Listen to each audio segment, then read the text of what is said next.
Aprendimos a quererte desde la histórica altura donde el sol de tu bravura le puso cerco a la muerte. Aquí se queda la clara, la entrañable transparencia de tu querida presencia, comandante Che Guevara.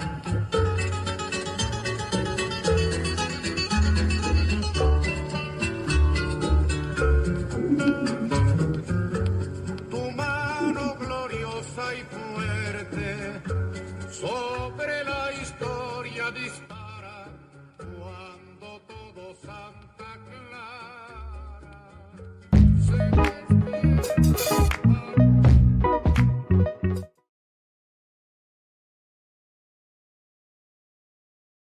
My bad, I had us mute.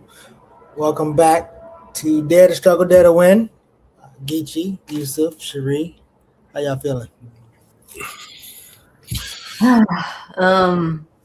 You know, live, black. It's here. Man, feeling like a nerd, good brother. Yes. Looking like a nerd, man. You look like a student, man. I mean, a professor. Something like yeah. I appreciate that, man. Thank you. That's how he be all over the news and stuff. Funny. Yeah. So listen, we got a treat for y'all today. Y'all welcome into Dare to Struggle, Dare to Win. And we have a continuation from last conversation, with Cherie doing a presentation, but before we get into that, we want to make sure you copy, paste, and comment and share with some folks that you want to invite to this conversation. Let's before we do that, didn't you have some check-ins, Cherie? I'm sorry. Yeah, I just thought we'd just check in, like what's been happening in everybody's life. I know we took a break last week. We were able to kind of have a good collective meeting about some of the upcoming shows we got planned for y'all. So excited about that. But yeah, just wanted to kind of see what everybody's been getting into. I know I've been getting into, creating this presentation that, and the events that took place leading us here, but yeah, I mean, that's, kind of been last couple of days for me, and, still working, still, just processing and learning and creating in real time, learning patience with myself. Thank you, Leah. Thank you. I appreciate that. Or Leah. I always say it's Leah. I don't know why I say Leah, but it's Leah, right? Yes, Leah. Yeah, Leah. Kind of how Dr. Dennis was pronouncing your name. We got straight there. He was like Jerry, and then I tried to give him the way I say it, like in pronunciation, where I put like Cherie, and then like it always does that autocorrect, and then it changed to a D, and then he started being like Shred, and I'm just like, oh gosh, I can't win. Yeah, I was there for all the comment responses between you and him. Yeah. I ain't making no excuses, but when I look at your name and then I think about Dennis from Baltimore, there's a place called Cherry Hill, but they said Cherry Hill. So I wonder if he got so used to saying Cherry Hill that he could not even get the. Yeah, because I hear that Baltimore, it was all in the Lee and the D of it, I'm like, oh my gosh, that little nasty accent. But all love. But yeah, I don't know if you want to talk about what you've been getting into, Geechee. I just been we've been trying to get this curriculum done. The syllabus done for the summer program in Baltimore, and then getting some other things associated with that, and then really trying to find the next thing to get into. So I've been doing that most of the time. How about you, Yusef? Man, just working, navigating that, starting preparing what I'm going to launch in the Mama Cool Community House, our summer activities and things. And then personally, and this time of year, I'm gonna have to show y'all some pictures of my yard, my green thumbish, and getting my yard together. Now there's a Cherie who be green thumbing over there. You doing it or Sherry doing it? Well, Sherry set the groundwork for me. Okay. I've been building off of it, over the last couple of years. Yeah. Oh, that's why now it makes sense. That's why I used to be struggling my name sometimes. That's what like people know somebody named Sherry, and then they meet me, and they always be going back and forth mentally of like, which one is which? So now it makes sense. That be happening all the time. And also, I am terrible with pronunciation of names. No, I mean, but my name is confusing because it's French, and so it is technically Cherie, but it's like we say it the American way, so it's like Cherie, but so it's like that weird, based on where you are. Because if I was, I guess, Haitian or born in France, I would probably say it differently than I do. And every time I try to pronounce, I try to think about that Stevie Wonder song. Mm-hmm. Yeah, that's what I was named after. That's one thing. People, I didn't know that. See, people always think I'm like Haitian because of my name, but my parents literally got it from the Stevie Wonder song because they like some Motown heads. So that's what that's where they got my name from. Yeah. Mm-hmm. Yeah. All right. Well, I'm excited. All this work that you put into this piece and the conversation afterwards. So. Yeah, I'm excited too. A little bit nervous, y'all. I've been working all day, and I didn't go to sleep last night, which was very bad of me. So I haven't even reviewed this since last night 6 a.m. or this morning 6 a.m. when I decided to go to sleep and then turn around and start doing calls for my job at 10 a.m. So, and I didn't even have coffee, but I think the energy of the revolution is keeping me alive. It's sustaining me. So. I'm just ready to get into it. But basically, I don't know how hip everybody is to, like, I guess what's been happening. I don't want to go too deep into that, but a lot of conversations took place after the week before last week's episode. And within the comments on a clip that was posted as well. And then there was some back and forth between a friend of the I guess channel, Dr. Dennis and I. We had some back and forth that ended up being pretty cordial. Started off pretty, with the rah-rah, but I mean, yeah, God's not done working with me yet. My ancestors are still preparing me for what is to come. So I have my moments. But I think the nut of it is, like I said, there's a lot of misunderstanding of words. And that was, I guess, the root of the conversation that took place from the clip that was shared. Was we had this conversation about femicide, which I've always talked about in a particular context of race, gender, class, ever since I've heard the word and kind of had a consciousness of race, gender, class. I've been always talking about in that context. And I'm somebody that's still getting used to like always, like having to have like exact definitions, but I am understanding how important they are. Because with me, I'm the type of person, everything is feeling. And a lot of my life is like speaking about words within context clues. And sometimes I don't always know what embodies a word or what is it typically associated with. So that was my struggle with femicide, where I was always talking about it within the context. And even with the previous episode,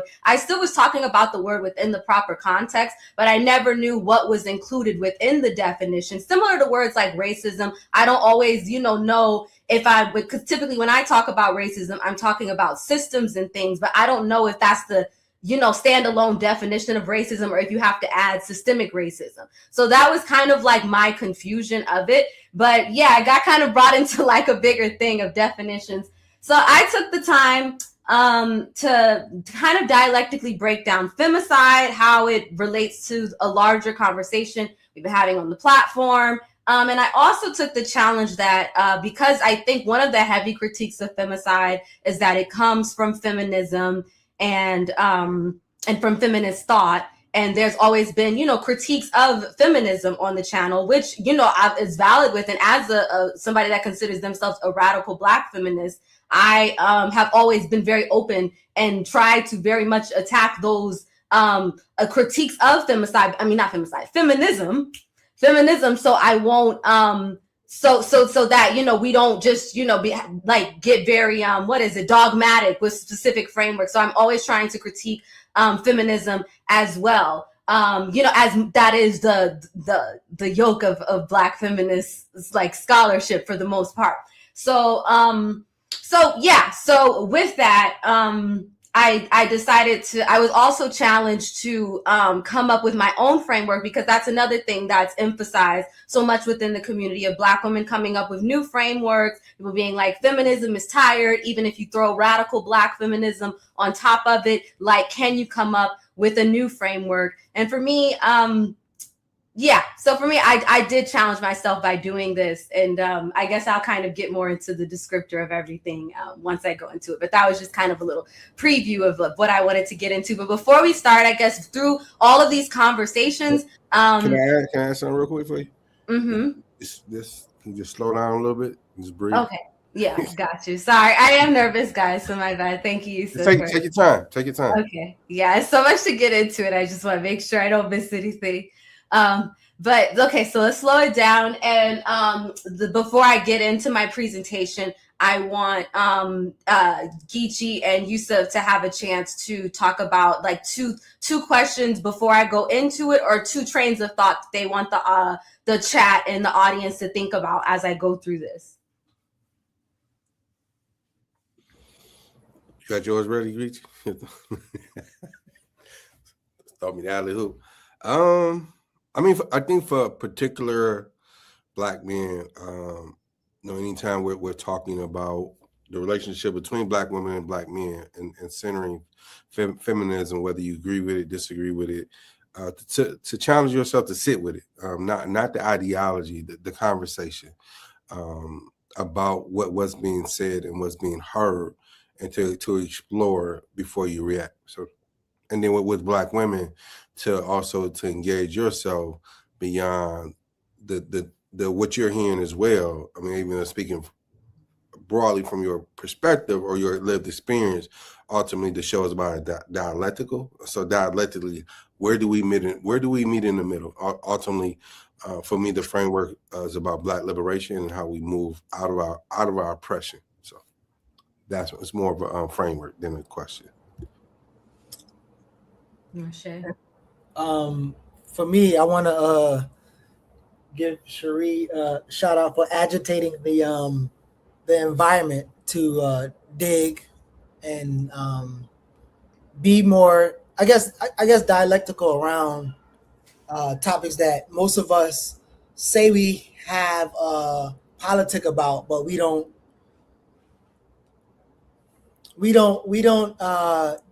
become eager at participating in the public dialogue of those things. So thank you for making sure that this space have those conversations. I think it has created a ripple, and a good ripple. Like we've all had conversation. We had the meeting, me and Lorick talk, and then I'm having a conversation with multiple people about like the dynamics in general. And yeah, so I encourage people to just be open. There's always a way and a reason to critique, and there's sometimes you could be more curious, and I plan to be more curious, but I also I just think we should be open as we engage in this conversation and realize that I think we're in a room among people that are all trying to get to the same place. And so, yeah, I'm looking forward to your conversation. Okay, guys. So I'm gonna start. I just want to tell the chat I'm not gonna be looking at your comments because I be sucking at looking at the comments, and this is just gonna be too much. I'm gonna be looking at my notes and trying to stay focused. Geechee and Yusuf will be able to be involved in the comments, and hopefully after we can bring up anything that like stood out in the comments and whatnot. But I'm gonna do my best to not try to look at the comments. And I will be turning to the next page. If anything crazy happens, like all of a sudden I have lipstick on my teeth, just yell stop, and because I'm not looking at myself. So, I trust that y'all let me know if something weird happened. If a lot gets out of line, just let me know. Okay. So, the Dialectics of Black Struggle is the name of the episode. We're starting with a circle back to femicide. So that's why I named it that, I guess. Okay. So I guess for me, I wanted to ground this conversation as well as I'm grounding the ideology that I guess I'm developing for myself and others can kind of over time, I guess, fill in for me. Developing an ideology called Bambaraism from Tony K. Bambara, who we did a special episode on about a month and some change ago, I want to say, where we had a granddaughter on. And to me, this excerpt from an article that was in her book, The Black Woman, that she published, that had several articles and poems and short stories from Black women issued in 1970. She wrote an article called The Issue of Roles, where she talked about Black men and Black women doing the work and collective work to, kind of, for lack of a better word, I know we get tired of hearing it, but like revolutionary change the way we look at gender and roles and as far as within the Black community. So like within this and specifically within doing struggle for liberation. So this is the article, the clip from the article that I want to share. She said, keep the big guns on the real enemy. Men have got to develop some heart and some sound analysis to realize that when sisters get passionate about themselves and their direction, it does not mean they're readying up to kick men's ass. They're readying up for honesty. And women have got to develop some heart and sound analysis so they can resist the temptation of buying peace with their men with self-sacrifice and posturing. The job then regarding roles is to submerge all breezy definitions of manhood, womanhood, or reject them out of hand if you're not scrimmage about being called a neuter, until realistic definitions emerge through commitment to Blackhood. And when I say Blackhood, I think she was more so just talking about a sense of being Black. And a lot of us, on this channel associate that with being African people of the diaspora, Pan-African, so just Blackhood in general is kind of like, it's coming from whatever scope you're coming from. If you're Pan-African, New African, a Black nationalist, is coming from whatever scope, but just saying that in order to get to any of those things, like this work has to be done. And I think that's the point, or the emphasis of what I'm making. It's never been to have a gender war. A lot of the principles that I was attempting to get out last episode was to kind of, how can we center this conversation where both Black men and Black women are talking about creating a collective culture towards redefining these things. And it's not to say get rid of, man and we all just come man or woman or become all genderless or something. I mean, that, that's a personal choice, but it's saying the breezy definitions, like more fluidity, because that's what we had, before all of these systems, before we got these rigid definitions of a man's role and a woman's role, to just become more fluid. But I'll go back to this in my next slide where I get deeper into it. So I was challenged to come up with my own framework. And if I was to do that as a Black woman, I would call it Bambaraism.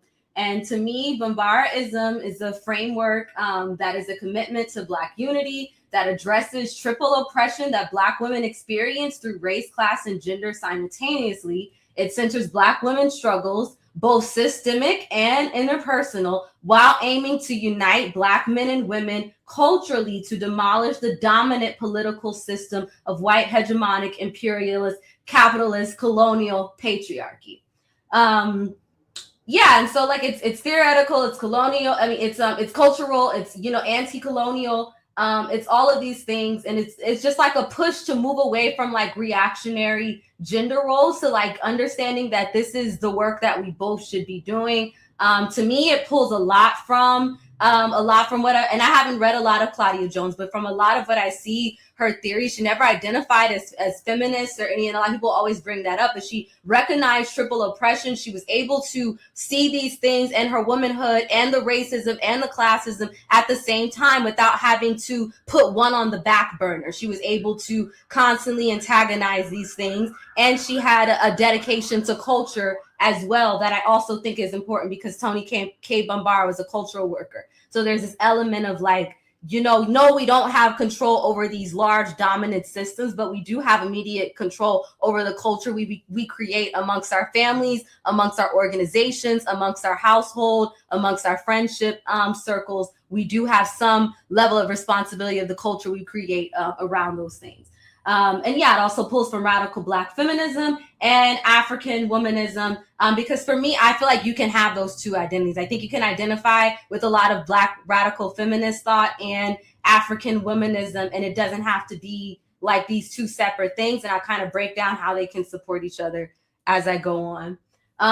Before we get deeper into the conversation, I did want to just go over these definitions. I'm not going to read necessarily all of each one out loud because it's probably going to take too long. So I'll just try to bullet point. But like, these are not like dictionary definitions. I like pulled from like, just a lot of theories that we talk about within the Black radical tradition. Patriarchy is not simply men in charge. It is a system that operates simultaneously with race and class, cannot be fought on a gender alone analysis. Misogyny is the structural enforcement of patriarchy, not personal hatred, but a political technology that disciplines women who resist. Misogynoir is not racism plus sexism, but is distinct fused form of oppression specific to Black women. Black radical feminism insists that Black women's liberation is not a subset of liberation.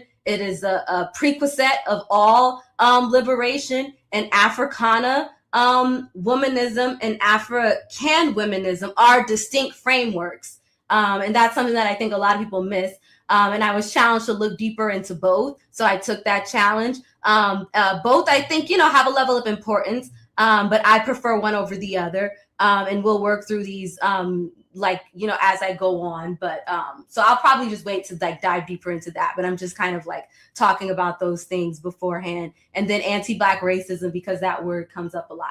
Before I get into any of that, I wanted to like define Black femicide in full, give it like more dialectical thought, since like I said, I was just ready to have the conversation about the specific events that were happening. But I'm now going back to get like clear on the definitions, because I think the lack of clarity on the definitions is like one of the hugest gaps that's like causing so much tension within these conversations between Black men and women.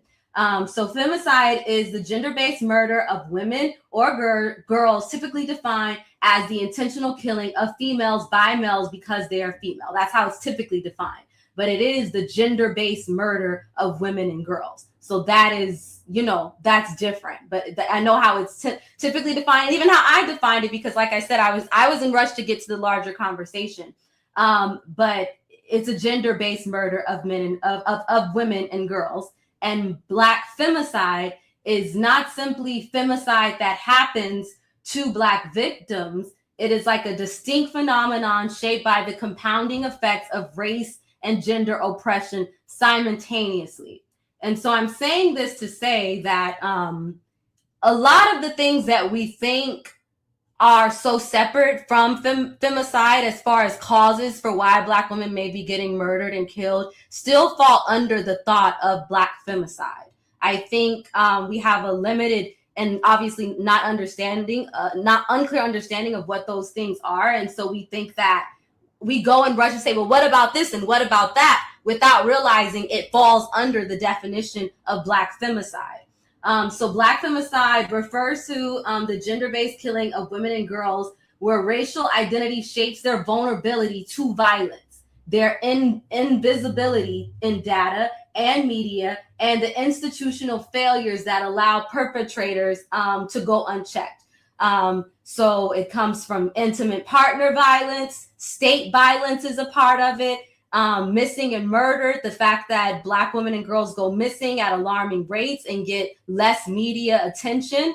That is a systemic structural thing that falls under the conversation and dialogue of Black femicide as well. Just the lack of media attention, because even that is like a motivator, and like people understanding that you can kill Black women and it won't get most of the time it won't get a lot of attention, and people won't look for these women if you kidnap them or something.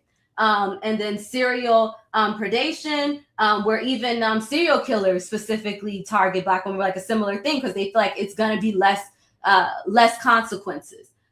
Structural impunity, like it's also sustained by the failures of the police system, which we, as you know, a lot of us that identify to some degree as a prison abolitionists, or people that want a liberatory framework from like the prison industrial, a liberation from the prison industrial complex. We understand that even those can harm Black lives, especially Black women's life, because of just like, the limited resources, the criminal system that constantly just undervalues Black life. When Black women need help, sometimes that very system that they may be going to ends up harming them in the end. So all of these things can tie under Black femicide.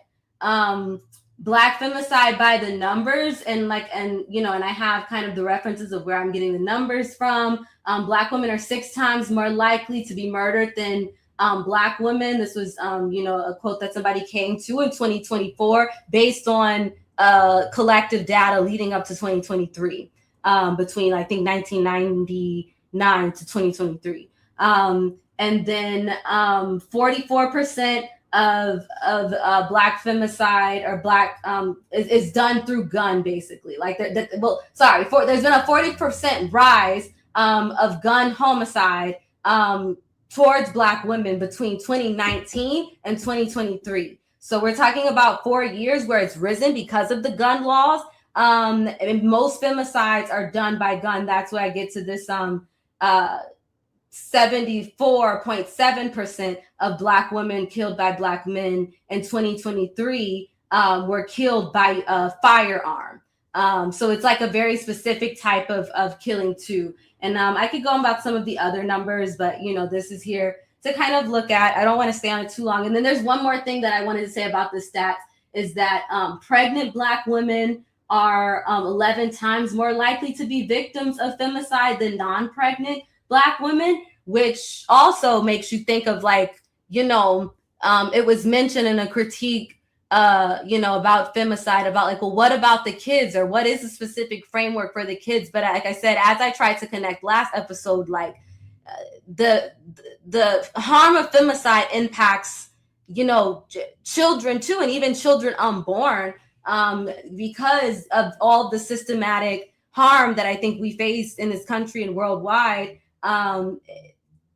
because of particular things, they can lead to Black women being pregnant and being like, more likely targets, just because of like, you think of there's definitely a strong, I feel like, class part of that, of like affiliated with that as well. When you think about Black life and the fear of Black life being brought into this world, and responsibilities and not having resources, like all of those things, tie into that.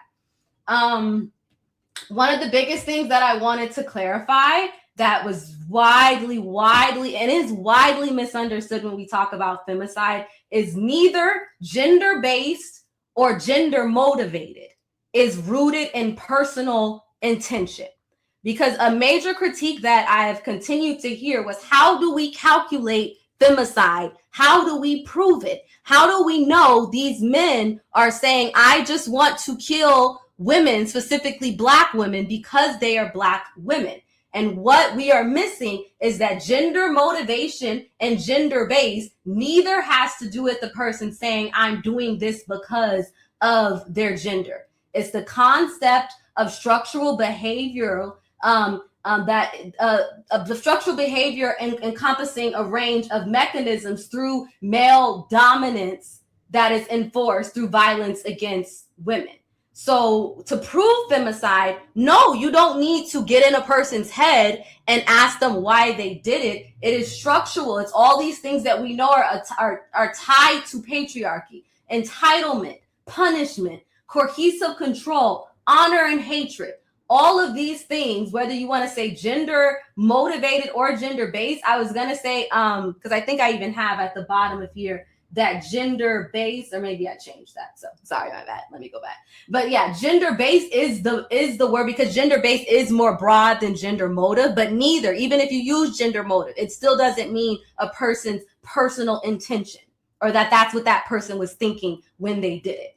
So the way that we prove femicide is a prior history of abuse, a pattern of cohesive control, communications, text, voicemails, emails, social media, witnessing testimony, the relationships that the people that were close to them, the things that they witnessed around them, forensic evidence, signs of overkill, specific body parts targeted, rape being a part or associated with the killing as well. And then the context of separation. Like, that's one of the biggest things that stands out to me is 77% of femicide victims in total are killed after leaving the home or breaking up with a man. So it's like a specific sort of punishment. Like even if a person is finally deciding to get out of a situation that is harmful, they're not given that chance, unfortunately.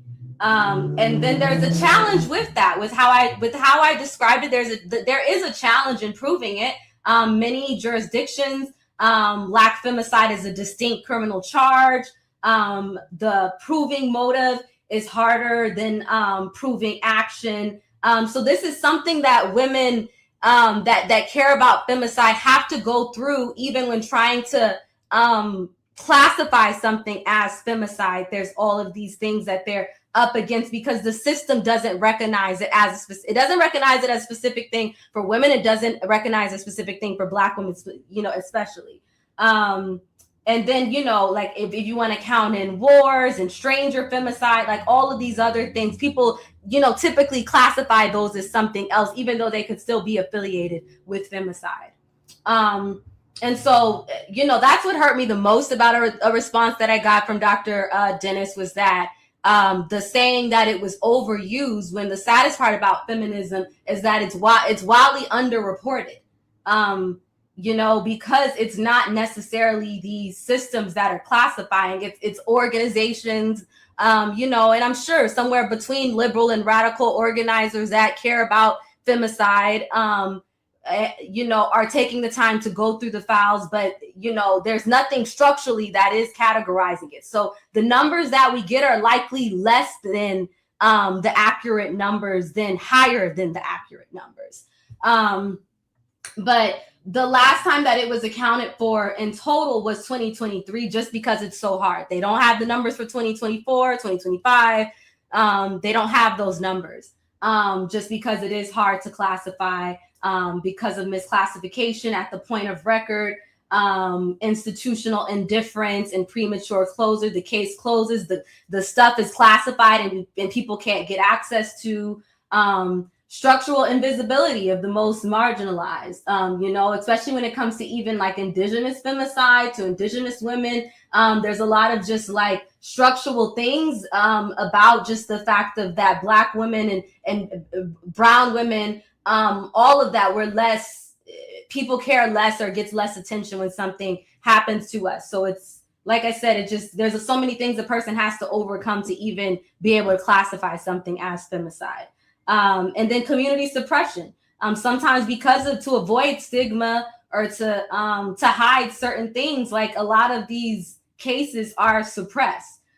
So because of the absence of data, And because you have to look in the data and be able to prove the things that I said before, prior case of abuse, all of these things, pattern of cohesive control. So it's widely underreported.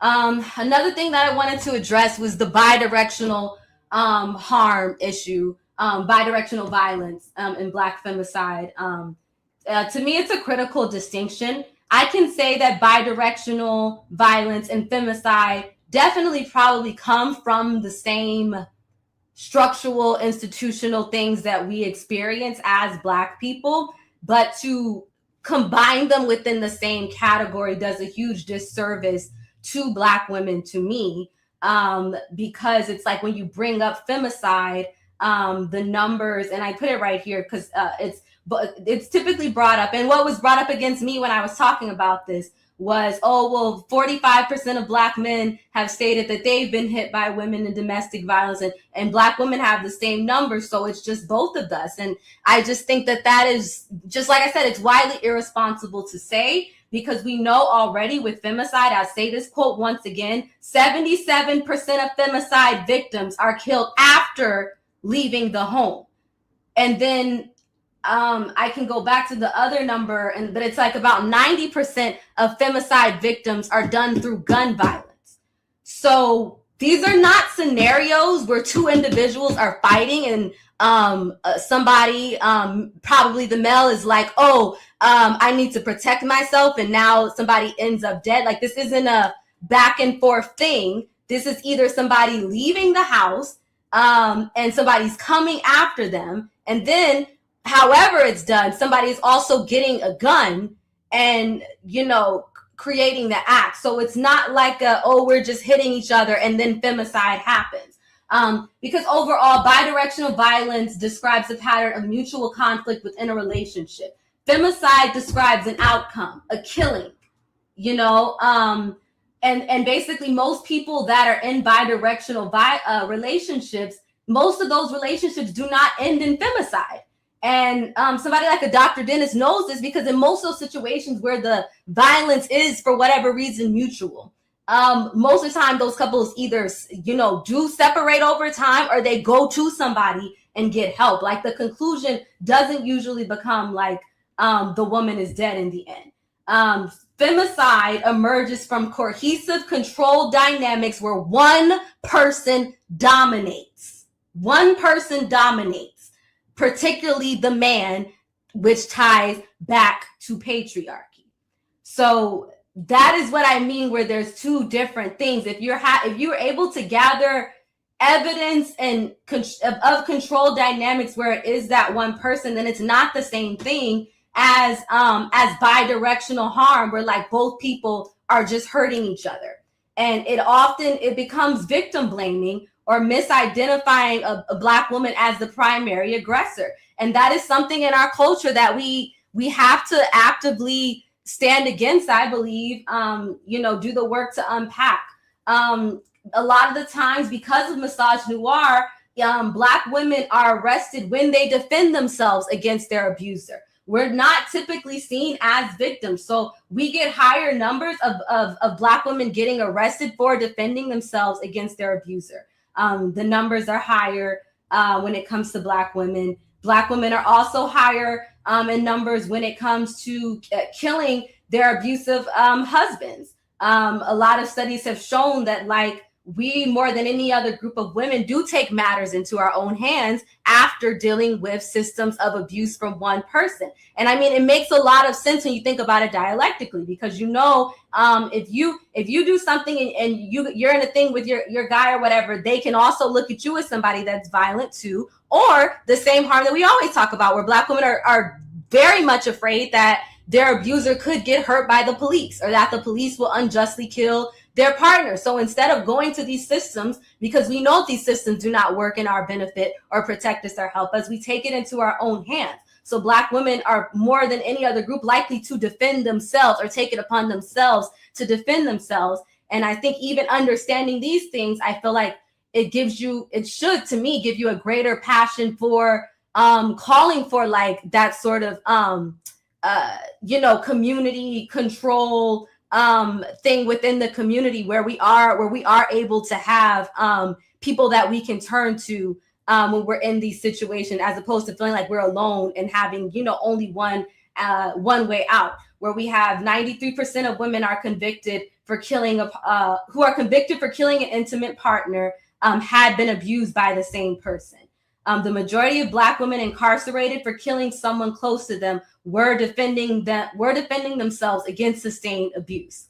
So I just feel like these equal DV arguments pull away so much of like the levels of harm that Black women experience. And it's not to say that bidirectional violence isn't a thing and it doesn't happen, but I just think that it's with the way it's brought up whenever Black femicide is spoken about is just largely disrespectful to what Black women have to go through.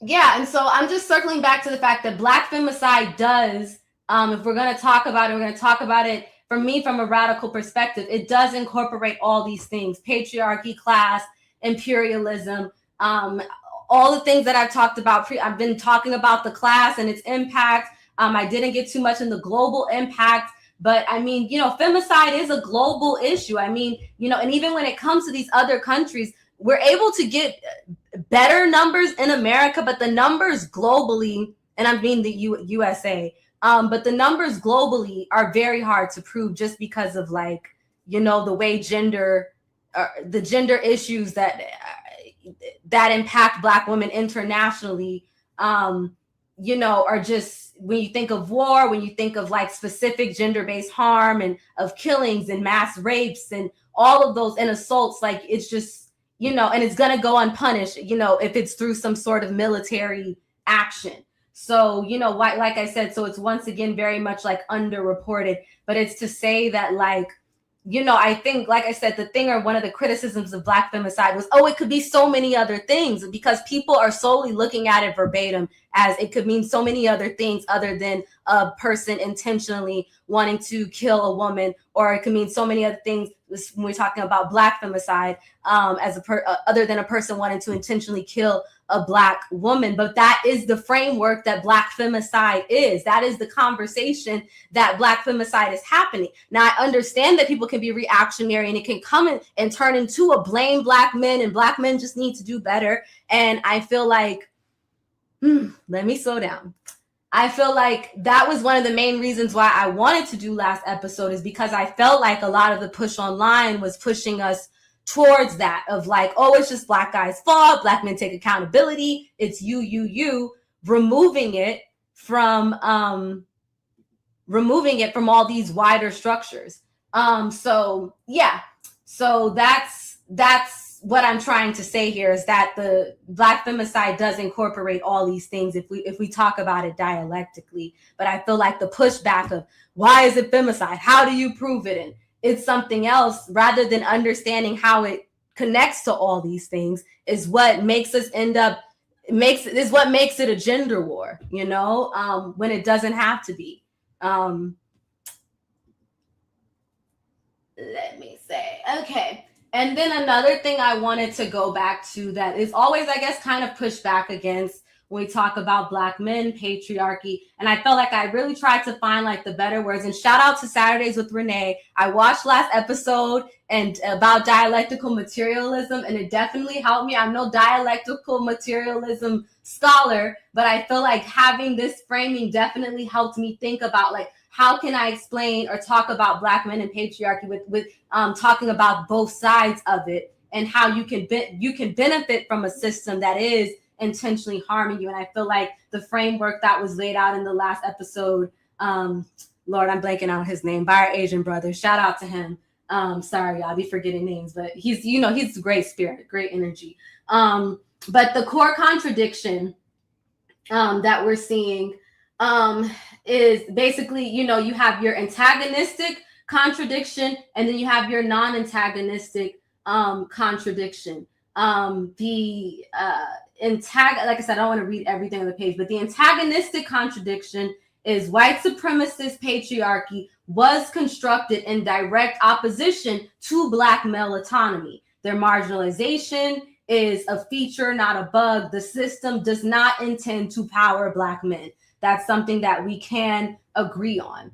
The non-antagonistic contradiction is that within Black communities, Black men do extract conditional patriarchal benefits. So I'm saying it's a conditional benefit, and that it is a non-antagonistic contradiction to the larger contradiction, but they're both, you know, are connected. And so yeah, so basically, and when I say these conditional patriarchal benefits, domestic labor being disproportionately being absorbed by Black women, and we see that sometimes within churches, sometimes within our organizations. We talked about it historically within the Black Panthers.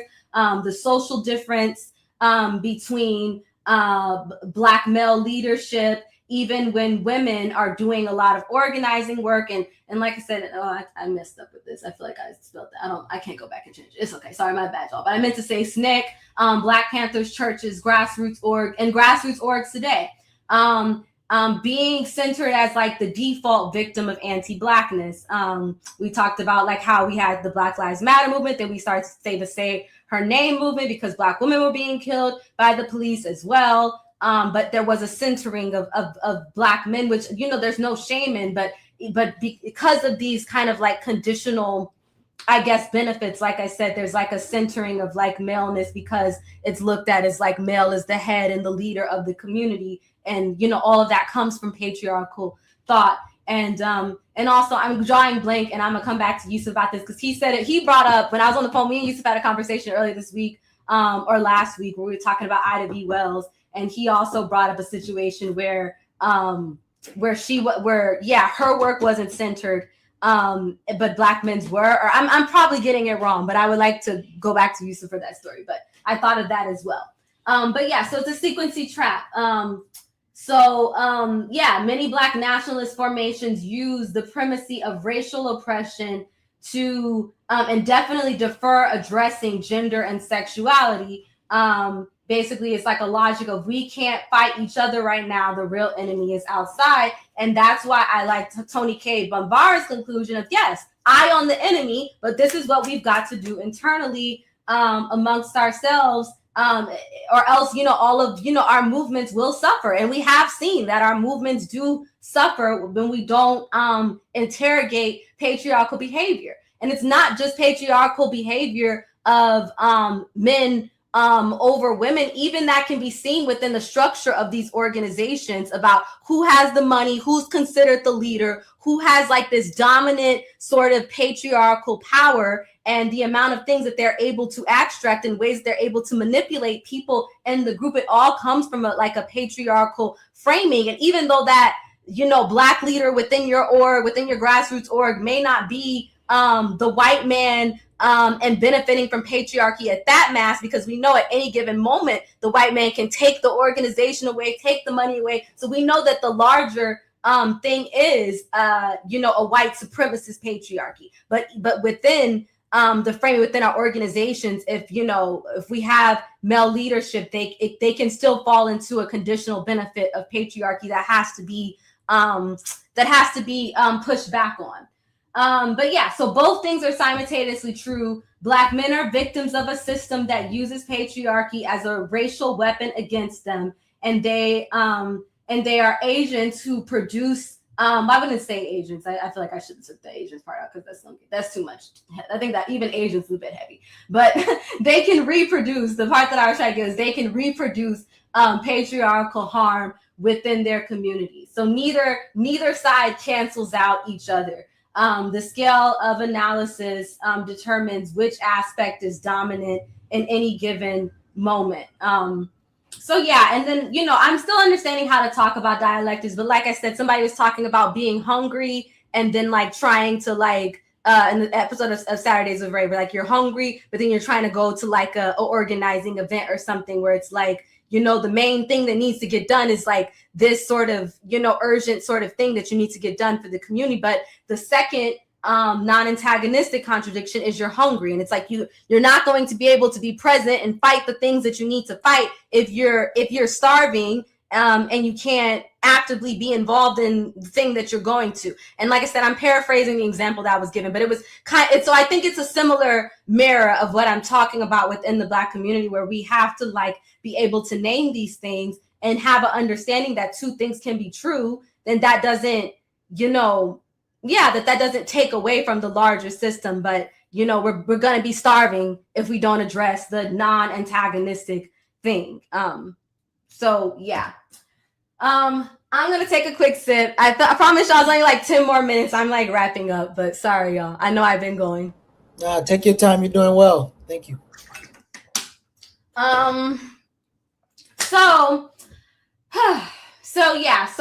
I know there's a lot of different feminisms, womanisms, but like I said, my focus on here, I just wanted to focus on the main three, and I think it's getting dark, y'all. Let me actually try to turn on this light really quick. I'm sorry.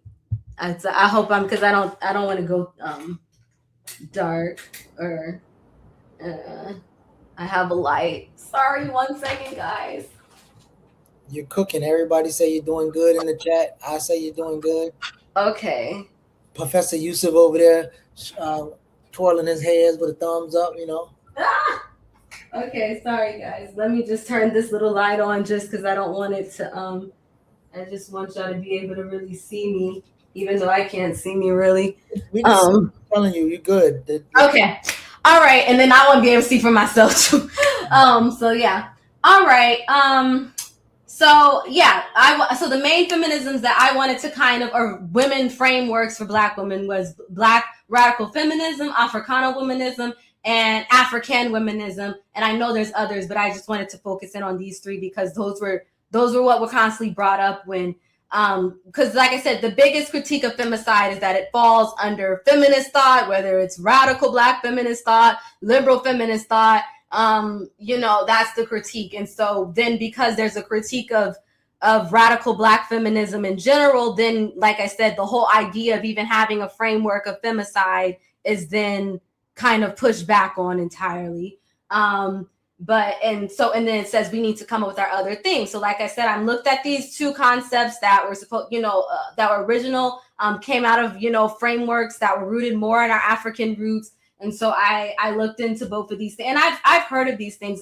Africana womanism is something that I heard about a while ago. When I first read an article about it on Hood Communist, I knew it wasn't for me.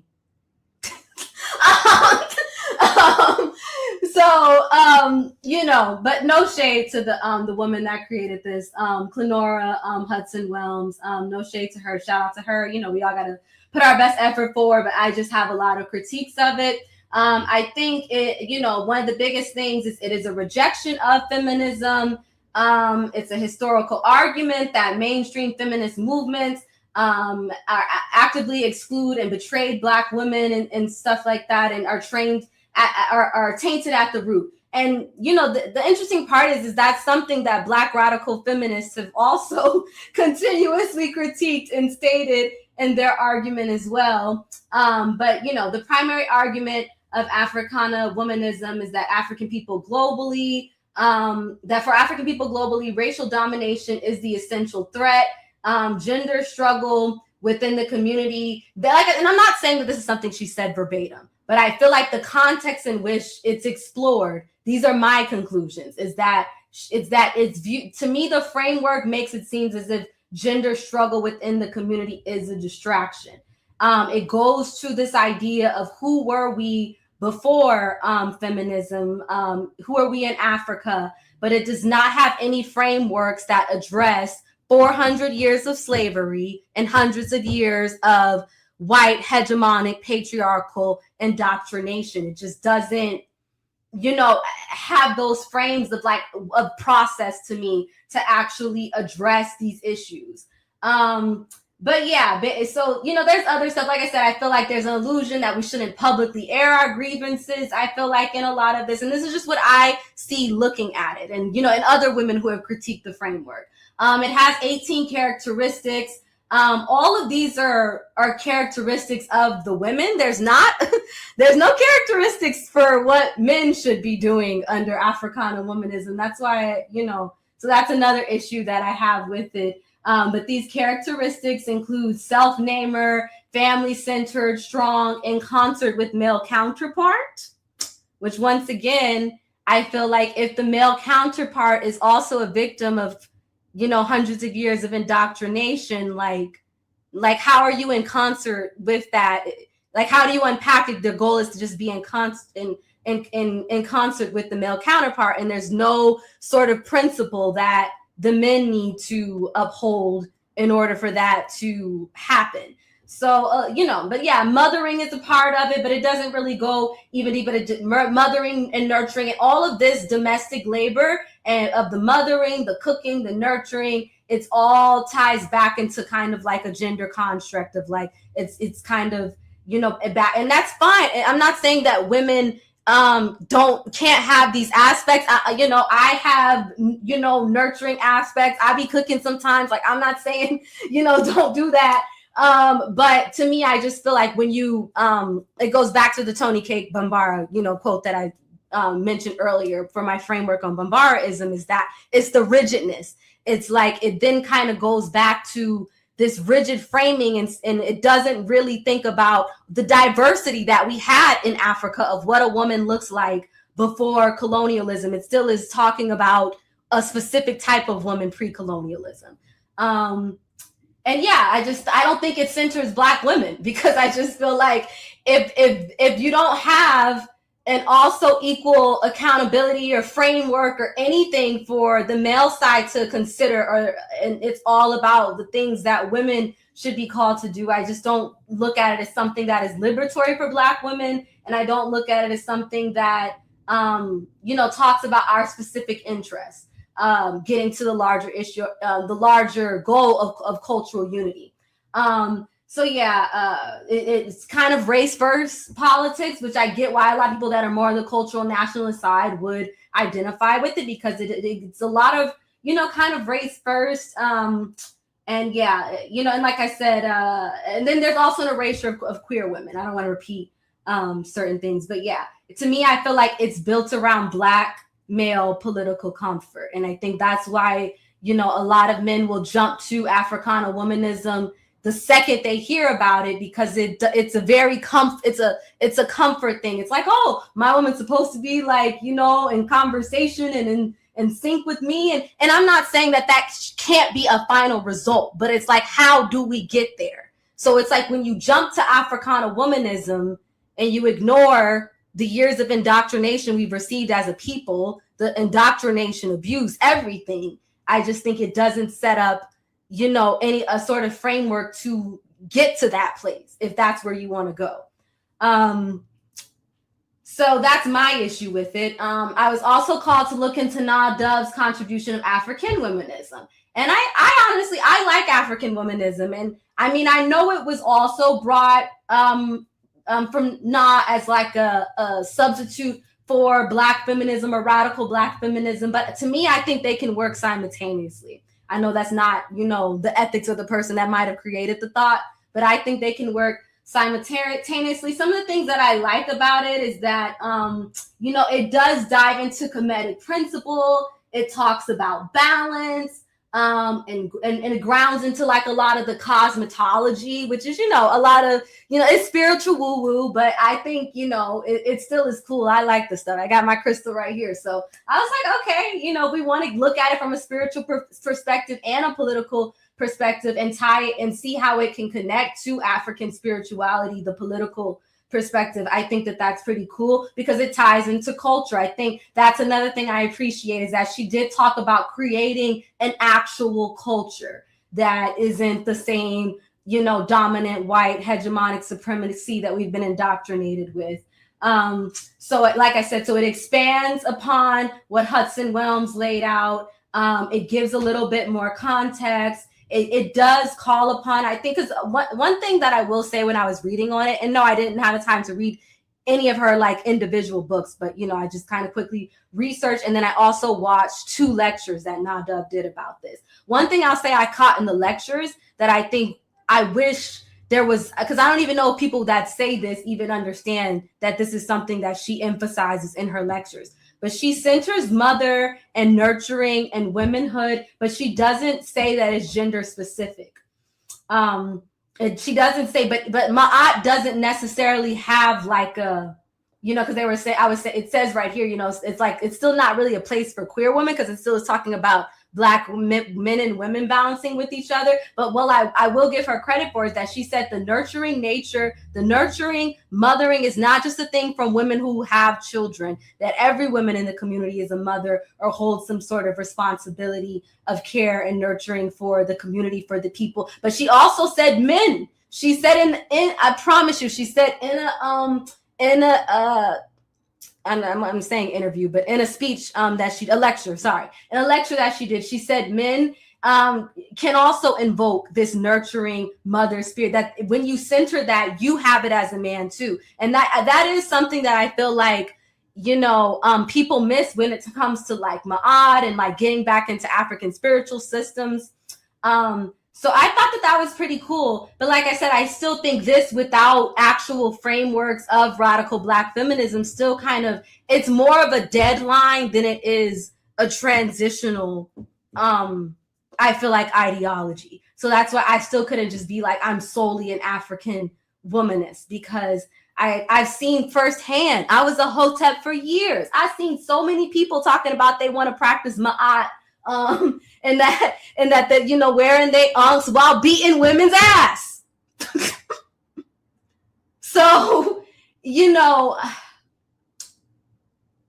I know I'm talking about personal experience, but I just think we can do our best to get to these things and say we're balancing and we're Ma'at and the Ankh is life and that's what we're supposed to be a reflection of and all that beautiful stuff. But how do you get to the harmony? How do you get to the justice? How do you get to the truth and the order without any framework? And it's just like, go back to this pre-colonial thing. So that's, my struggle with it. And so that's why I circle back to, my theory of Bambaraism, where I think you can, it can be a collaboration of radical Black feminist thought and just radical Black women thought, period. Because like I said, a lot of people like to emphasize that certain women that are classified as Black feminists didn't necessarily call themselves that. And I'm not even entirely sure if Toni Cade Bambara referred to herself as a feminist or not. I think a lot of her work falls under that category. But to me, I think, like I said, people still get so caught up in the names, and to me, it's like it's the subject that we're avoiding. And I think we have to be honest with that. Like a lot of the framing, whether it's femicide, a lot of these things, even the things that I'm laying out when I talk about Bambaraism, it's like, if you don't want to talk about the conversation, have the conversation, or if the conversation makes, you can automatically go to, oh, feminism, it's white, and and everything else gets thrown away from, where it's like, I don't have to call myself a I could vow today to never call myself a feminist again in life. I would still care about the same things I care about. I would still make the same arguments around patriarchy that I make. I can call myself a Bambaraist for the rest of my life, but I'd still be pulling from Black feminist thought. Like it's, and I would pull from African womanist thought, and I would pull from women who didn't identify as such. Like, so I just think we get so, we're very quick to throw that title on a woman to dismiss what she's talking about or the points that are made. And I just think it's irresponsible. But yeah, so I just think it's what I'm looking for is a combination of all of those things. We can have the cultural, I'm a cultural worker. So I like I love the juju. I love it all. So, and I'm trying to get back to that because I had to separate myself a lot from that, because I know when I first got into, African spirituality, even wearing a crystal, it was all from an indoctrinated point of capitalism, I was heavily indoctrinated. So even my spiritual approach, even though I said I practiced African spirituality, I still was looking at it through capitalist lens. So I had to step away because I'm like, I don't even know what to talk to my ancestors about other than, how I'm gonna get this money. And so I had to step away from that, and I'm not saying, I understand like, that's not the same thing, but you get what I'm saying? It was very much of like my ancestors reward me through money. I'm not looking at the rewards, through mental strength to do this work, to do radical work, to fight for liberation. I'm not looking at any of those things. I'm only looking at it through the Eurocentric framework that I was indoctrinated with. So I just think when we jump into these African-centered thought without having a process to decolonize, we end up repeating the same patterns, but in African garb. I've seen it in Lifetime. I've done it many times myself. Yeah, and I'm saying there's some people that's already doing this work that I'm gonna look, further into. I mean, I don't, have to, harp too much on it. I think y'all kind of get the point of where I was going. I did want to go into some bonus fun stuff, because what I will say, because I, like I said, I love the juju and I love all these things as well. And I think it kind of brought me back to a place of like, well, how could I connect these things? I think that's what Nah Dove kind of challenged me to do with African womanism. Because I mean, Ma'at is cool, but we also have the Yoruba tradition of Ifa. And I have always connected with the goddess, the Orisha, Oya. And I've always known Oya to be a protector of women. A lot of people, I feel like, in a lot of things from the books I've read of Oya, if you look at what's in writing about what Oya is and what she's symbolic of, it's very feminist. Like, it's never gonna say that, but it's a very feminist framing. And so I think when we talk about trying to connect back to pre-colonial thought, I think there's cool things about Oya that I think encouraged me as a revolutionary, where she's the goddess of the storms. Her relationship with Shango, I think, is something we can look at, because it is Ma'at, but it leaves room for her, like, for her to be the leader sometimes. Like, it leaves room for like just that diversity of like, it's not always we balance each other out. I have this feminine energy and woos, and he has this masculine, and we balance. Sometimes it's, hey, I'm taking the lead. Hey, I'm the storm, and he's following suit. And I just think that fluidity is something with us as African people that we've like abandoned, or that becomes demonized, And so I think, yeah, that's a cool part about Oya that I thought about once I got into this, is that she speaks for the radical Black woman. She speaks for the warrior Black woman, the Black woman that doesn't fit into this dimsel feminine box that, society wants to put Black women in, that you can be all these things and it still be centered in your African roots. And so I thought that was cool. One of the things that, and I think that's the thing. I think one of the biggest things and why I feel like it could connect to Bambaraism is because I feel like Oya is a symbol of death as well. Like, so she governs death, and she does not fear it. She presides over it, and I think that is the spirit of me and a lot of women like me, of like, we have to freaking kill these things that live within us. We have to kill this indoctrination of patriarchy, this indoctrination of misogyny, misogynoir, of capitalism, all these things. There has to be framework to kill these things off before a new system, a new thing can emerge. And so, well, like I said, I feel like African womanism can land in some sort of result. I think Oya's cosmology as the storm itself gives opportunity for it to be worked through and torn down. It gives opportunity of accountability. It gives opportunity for us to look at relationships as not always the woman submitting to the man. And even that, we've seen that so much within our communities, and a lot of people will argue, well, a lot of the women are the leaders in the center and stuff, but it still has been demonized. That's the thing; it still could be demonized, or a lot of us still hold the energy that shouldn't be. Like, my mama held it down in the house, but that was wrong, as opposed to like, no, like being like, we honor that energy, that warrior energy that a lot of us have. So. Yeah, so I'll stop here. I know I went over time, but I'm comfortable going over time as a whole with this episode. But yeah, so that kind of concludes. Yeah, I think there's nothing else. So yeah, I'll stop. Thank you. All right. So where do you want to go next? Do you want to start with us, maybe ask us some questions, or how would you like the next transition to go?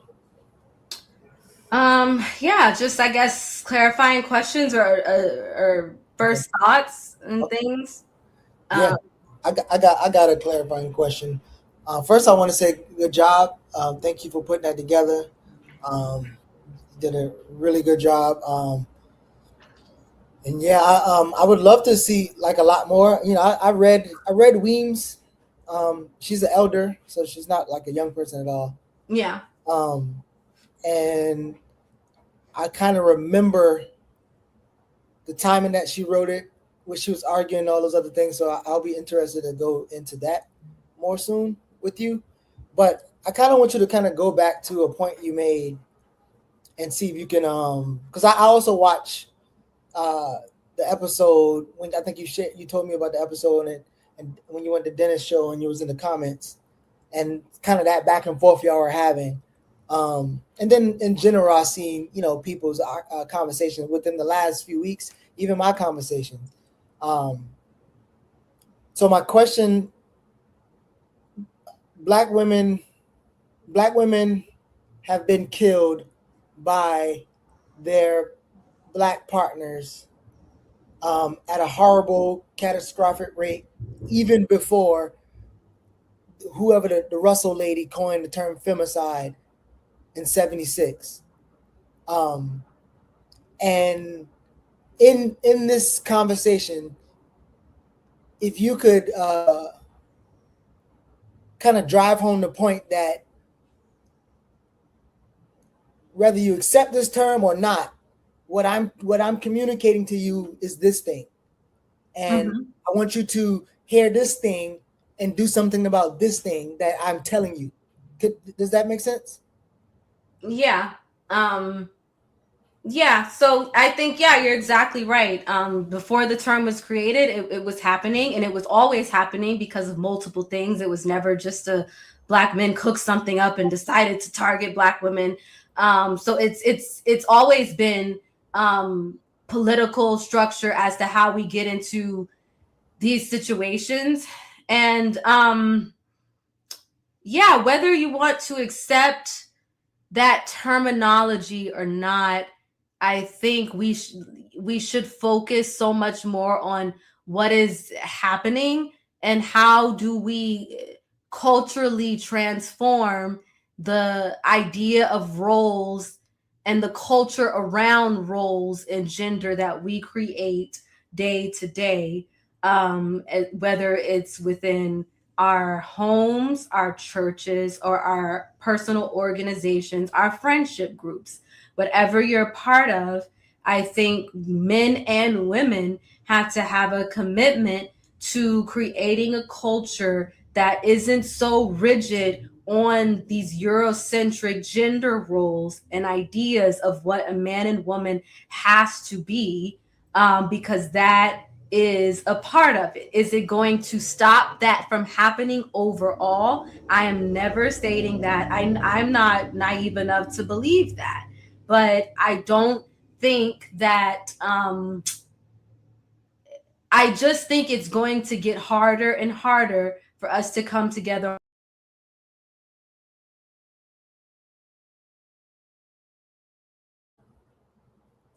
Yusef, are you still there? I'm still here. Okay. I think Cherie internet went out for a little bit. But yeah, I know she's coming back, but anything that you want to share or I commend her for putting it together. It's not easy by no means, and in the time manner that she did it, so I salute her. I'm still, it was a lot to process, from femicide to the different examples of feminist thought, black feminist thought in particular. Like even the term black feminist thought, if I'm not mistaken, I think Patricia Hill Collins is the one coined that. And so Get me. They was trying to stop me. It was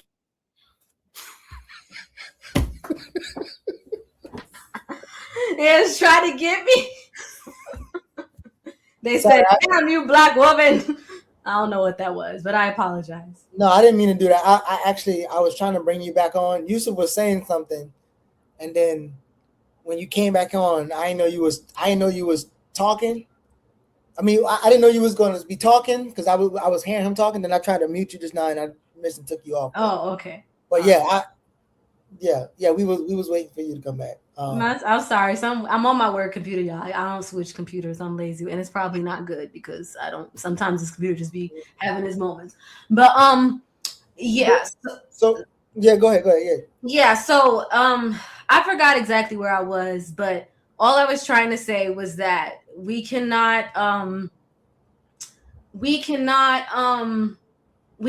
address these things as far as build the communities that we want to build organizationally if we don't interrogate or have any sort of framework to interrogate these structures and looking at these structures and how it plays out between men and women is just one part of it. It all impacts how men interact with other men. It all impacts, male power within these organizations and how that impacts other men. And so I guess, yeah, I might have got a little lost in my thoughts, but I feel like that's what I'm trying to say is that all of this, and that's what I was even talking to Yusef about, is like, I feel like I don't even know sometimes if people are so used to like just hating or demonizing feminism. It's like people don't even sometimes, I think, take the time to think that like the reason why male abuse isn't taken seriously is a product of patriarchy and misogyny as well, because it's looked at as like women are weaker, women are weak and not powerful. So if one is hitting you, you shouldn't even acknowledge it as abuse or a real thing, because you should just be able to take it in a sense because you're a man. And so and that sort of thinking stops men from even realizing that they're abused, and so it's not just to simply like when we empower women and cancel out patriarchy, we empower all of us. We empower men to be like, all right, you're not going to be smacking me, I'm gonna leave. Like that's not, I can't just look at that as I'm the guy and I take that. It's so many things. Like, and I say this because I think I had the funniest conversation years ago where like this guy was so hot. He's like, y'all women get so mad. Y'all talk about all the stuff that y'all go through and the scrutiny y'all face for, but y'all don't even like short men. Why y'all so mean to short men? And I was like, the idea of not wanting short men comes from patriarchy too. The idea, because if he's supposed to protect you and provide and be all this stuff and be the defender of you, if that's your politic, you're gonna want the biggest, tallest guy. Like, but he was like, huh? Like what? Because he just couldn't wrap his. Oh, he's like, but no, this is what women are, and they're supporting patriarchy too. And so I just think,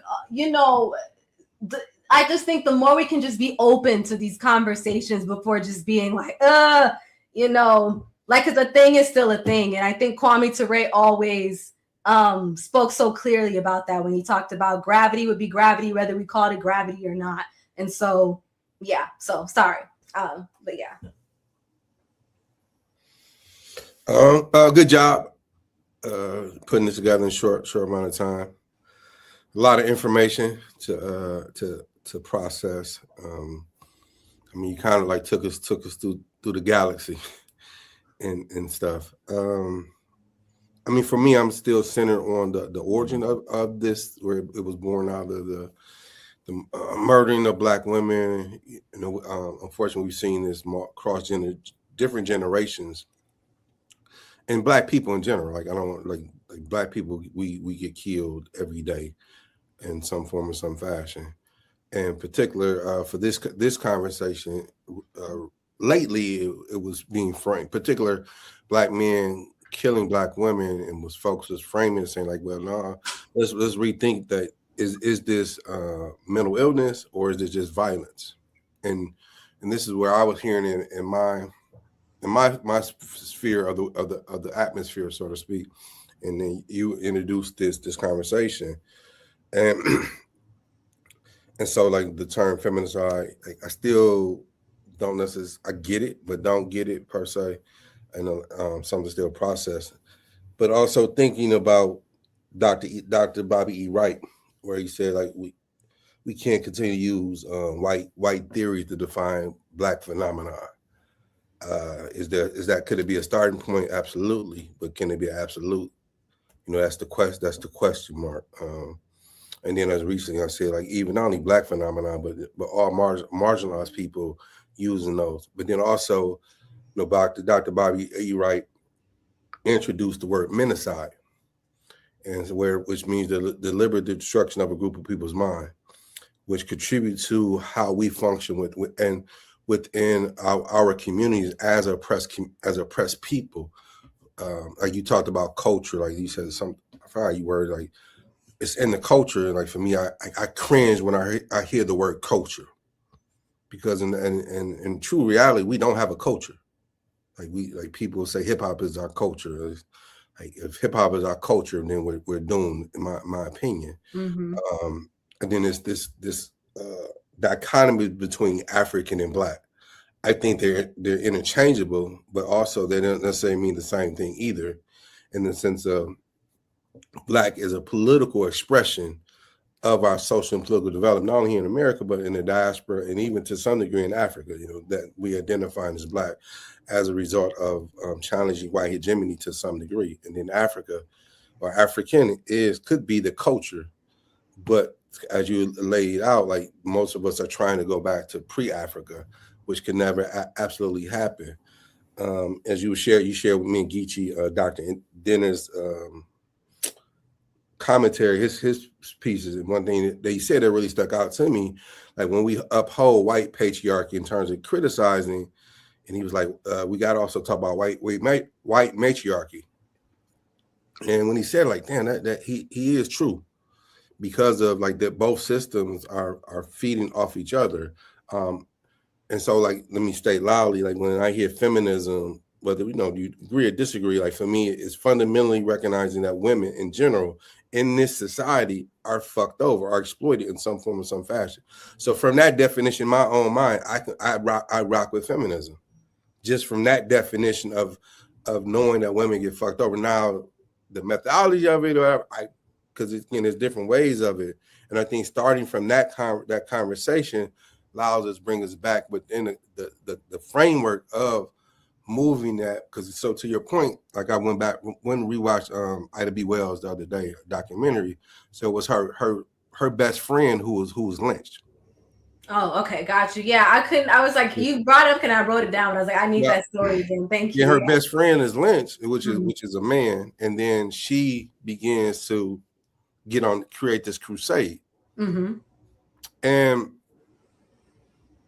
and I've said this publicly, like, and we've always fought for each other, but because of how we interpret our struggle through the lens of, or the experience of Black men, by default, we've always put Black men to the forefront.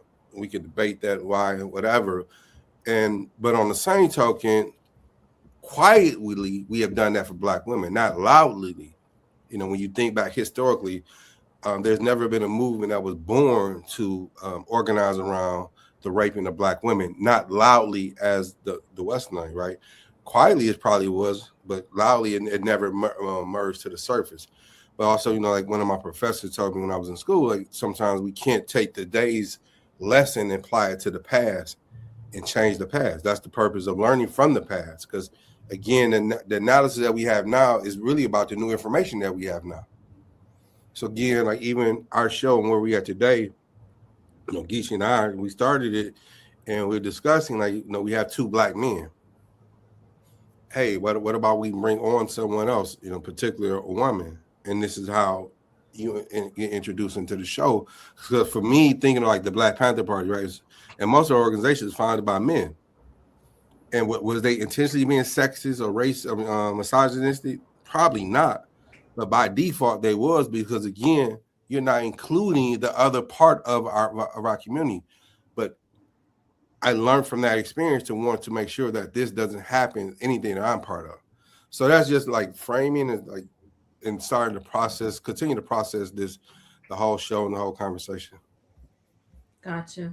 Yeah, no, I get what Yusef is kind of pointing out when I think we're talking about, there is a culture that we have that I don't really think is ours. And then I think sometimes in this country, And I sometimes, I think as a cultural worker, I think, like I said, I do kind of look at it as like my spiritual calling to, like, you know, do my best to create a culture that cultivates change, because I think, you know, that internal change within certain people then can spear towards collective change, towards a group of people. The specific people I'm talking about is Black people. And, you know, like I said, and the way you describe Black is, you know, I definitely align with.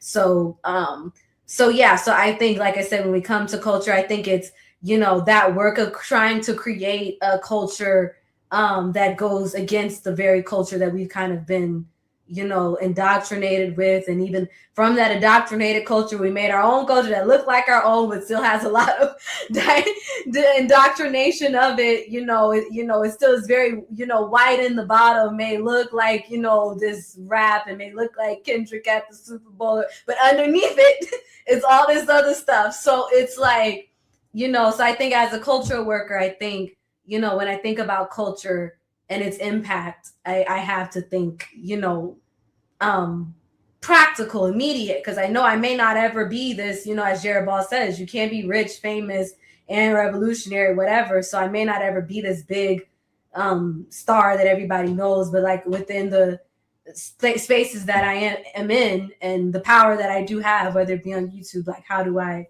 create this culture around these conversations and challenging these things within myself? And it's not easy, you know? So, yeah. So I've been doing my best to like really listen. Shout out to YouTube, Cherie, but I'm about to say all of the African women that I've known, how, and they try to coach me into how I could show up differently. So I've been trying to like really listen to what people are saying and be like, because I know it, like when you listen, and then while you listening, you're critiquing while you listening, you're gonna respond, and you might not even be hearing everything, but when you listen, you can be like, you can take time to actually like, okay, if you script down all the words and all of the concept and all the theories and all of whatever, like what are they saying? And so I've been trying to do that. And while doing that, when replaying our conversation, listening to how Dennis exchanged, you know, me and Lorik talk as well.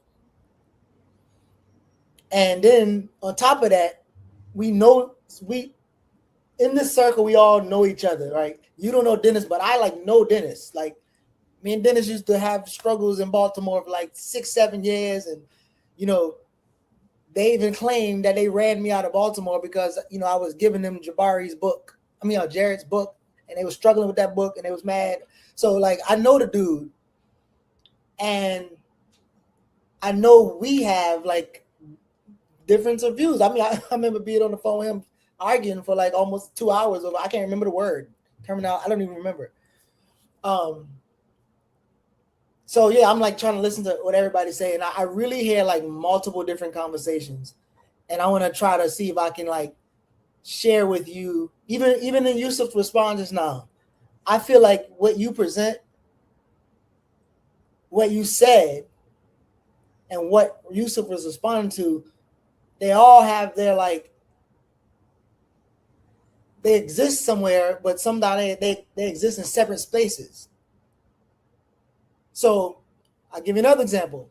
I didn't study Weems like that, but I know Weems. I thought I knew Weems enough.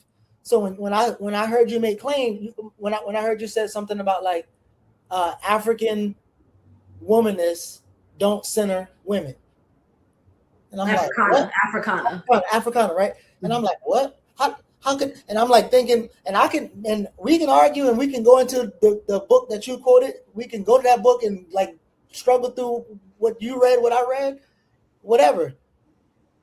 None of that's gonna really matter if I can't say like, yo, there's a fucking problem with black men or black whoever killing black women.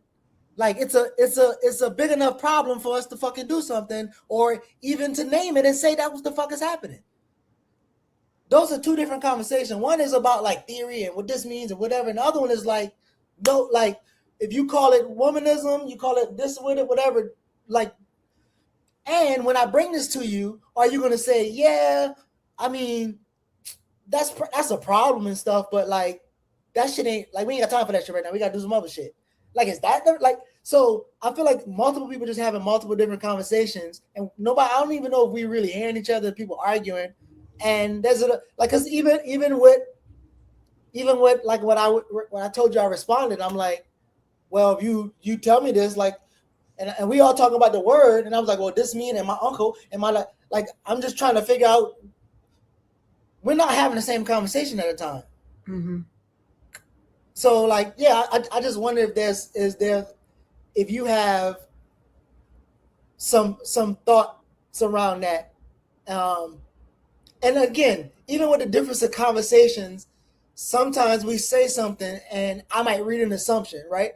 So when you was talking, you said something like, "Oh well, men they jump over to African womanism," and it's almost like a man is making a conscious effort to not be accountable, so he pick up whole other ideologies, or it's like that's his learning journey. All of us have a learning journey, and like, remember when you was limited, was you intentionally trying to be limited?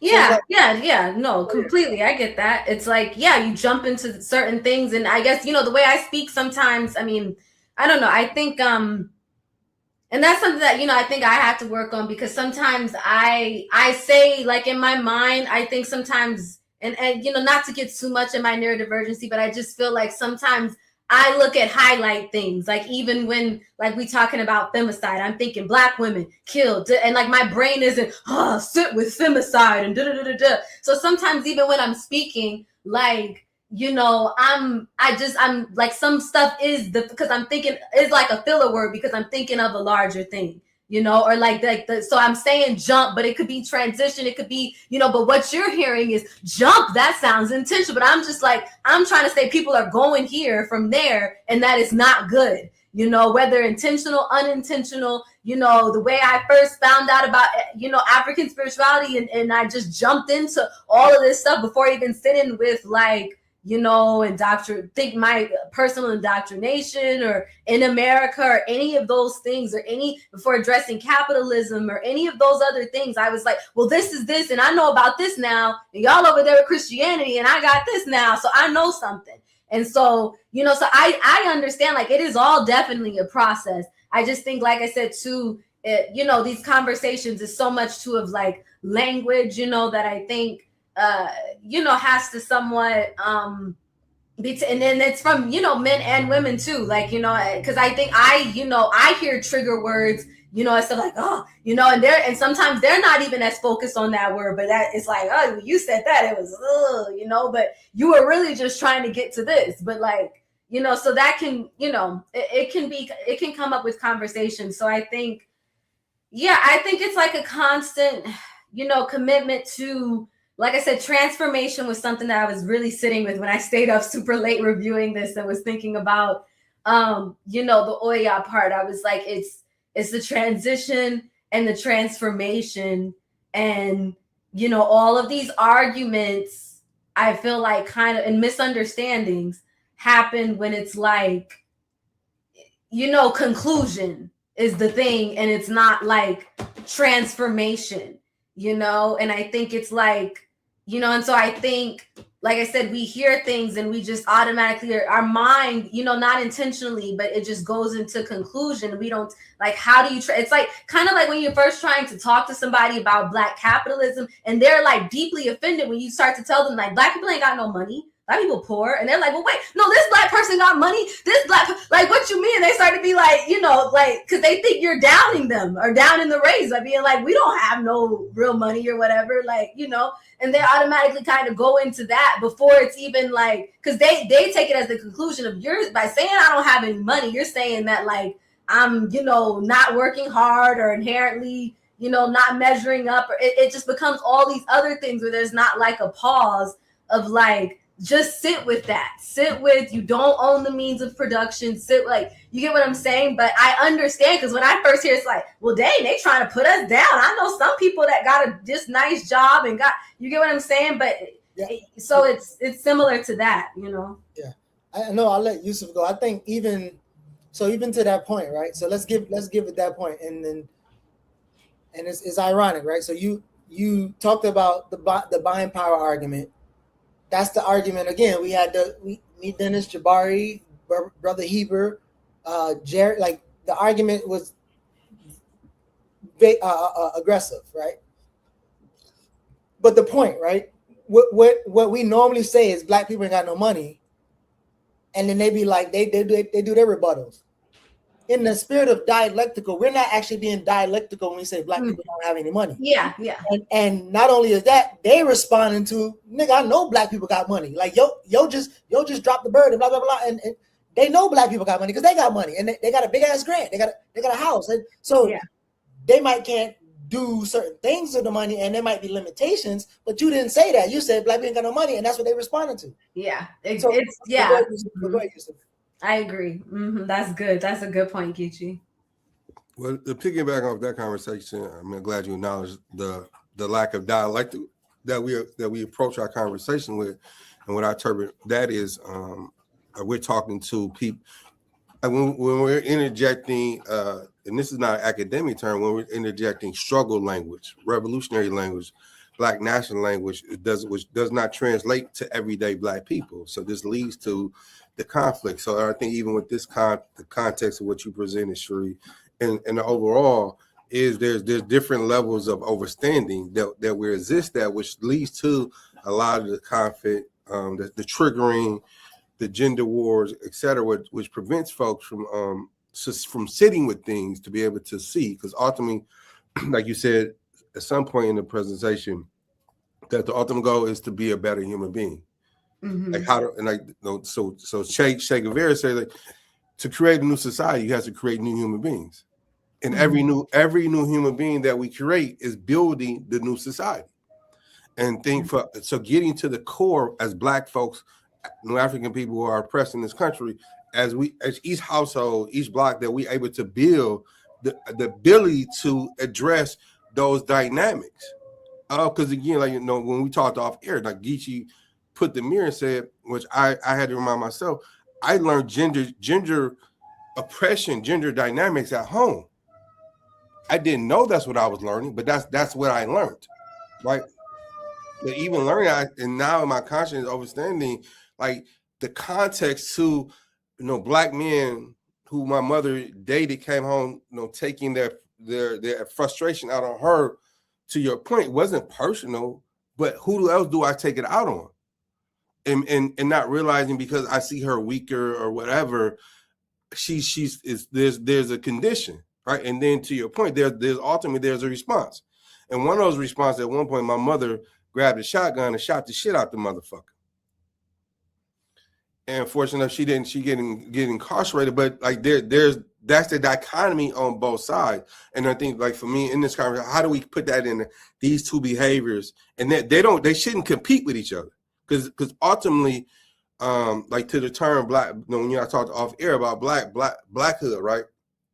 To be my best self, I had to analyze myself in relationship to you and vice versa.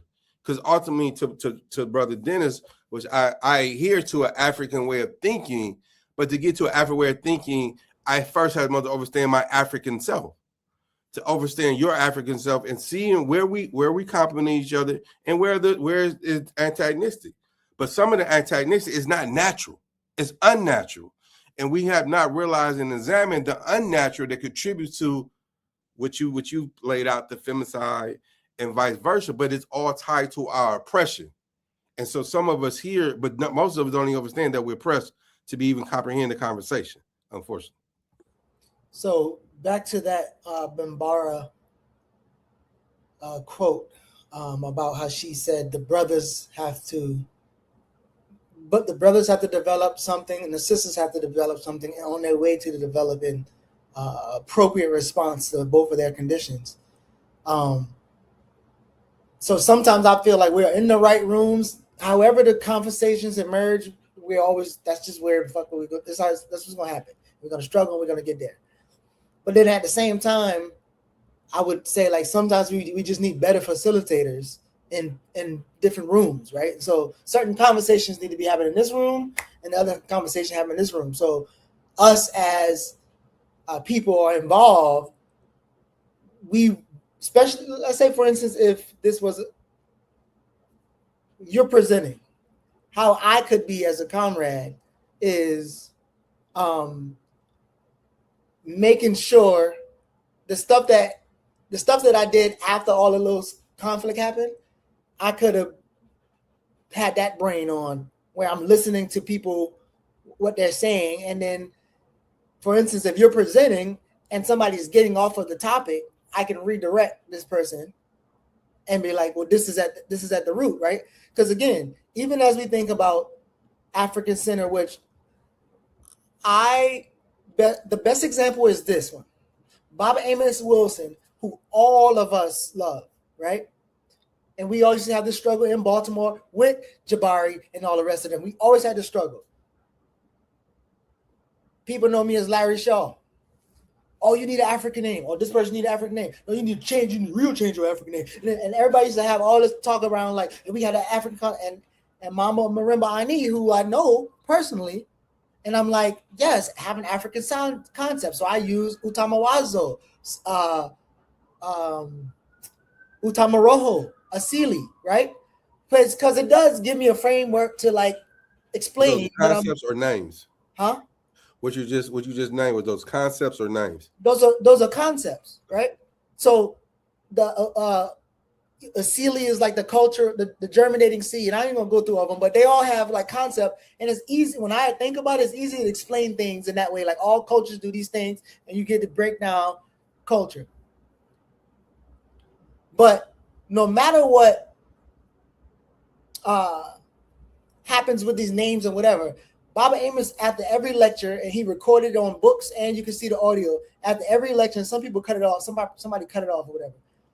He let people ask him Q&A, and somebody was kind of pushing him. Was like, "Well, you talk about this other African shit. Why you ain't got your African name?" And he was like, "Well, I mean, intellectually, I'm struggling with that. I mean, but like at the end of the day, like you can have African name, you don't have power. You can't do shit with the African name. So like, I mean, and there's gonna be people who are getting more work done without an African name than you do with your African name. And Mobutu got an African name. Like, so it's like looking at the concrete thing. I wonder if Cherie, if you can share. Again, we're all in this big struggle that we're talking about, and we're all trying to develop frameworks so that we can analyze it and use those frameworks to go into practical skills and build organizations to achieve. We all trying to do this, so we said, right? In that thing, we all trying to fight on things like this is more important. I think we need to worry about the seeds and eating seedless watermelons and shit. I think, and somebody saying, well, we need to take a look at this because Black women are like, what is being said that you have heard? You just been saying this, and people are starting conversations about something else or might be attacking you. Even if you can't explain feminicide at the beginning. What is being said about what's happening to Black women, and then your response to the person, and now what are you going to do about it, or what is there to argue about? Does that make sense? And you muted. Let me make sure I understand the question. So you're saying, what do I think is being said when Black women bring up femicide, and what do I think is the response that Black women are responding to, in a sense? Is that what you're saying? So there was this big response about it, and you was like, you don't really know the definition, then you don't need to know the definition or whatever to know that you're bringing up this thing is happening. Mm-hmm. And the thing is, Black women are being femicide, mm-hmm. right? Mm-hmm. And you're bringing that to the person's attention because you want them to hear or do what? Mm-hmm. And for some reason, they're having a whole nother conversation. Yeah. I mean, it's one of those things, right? Where it's like, after hearing Dr. Dennis, like, even for example, hearing him speak, like, I don't think he's somebody that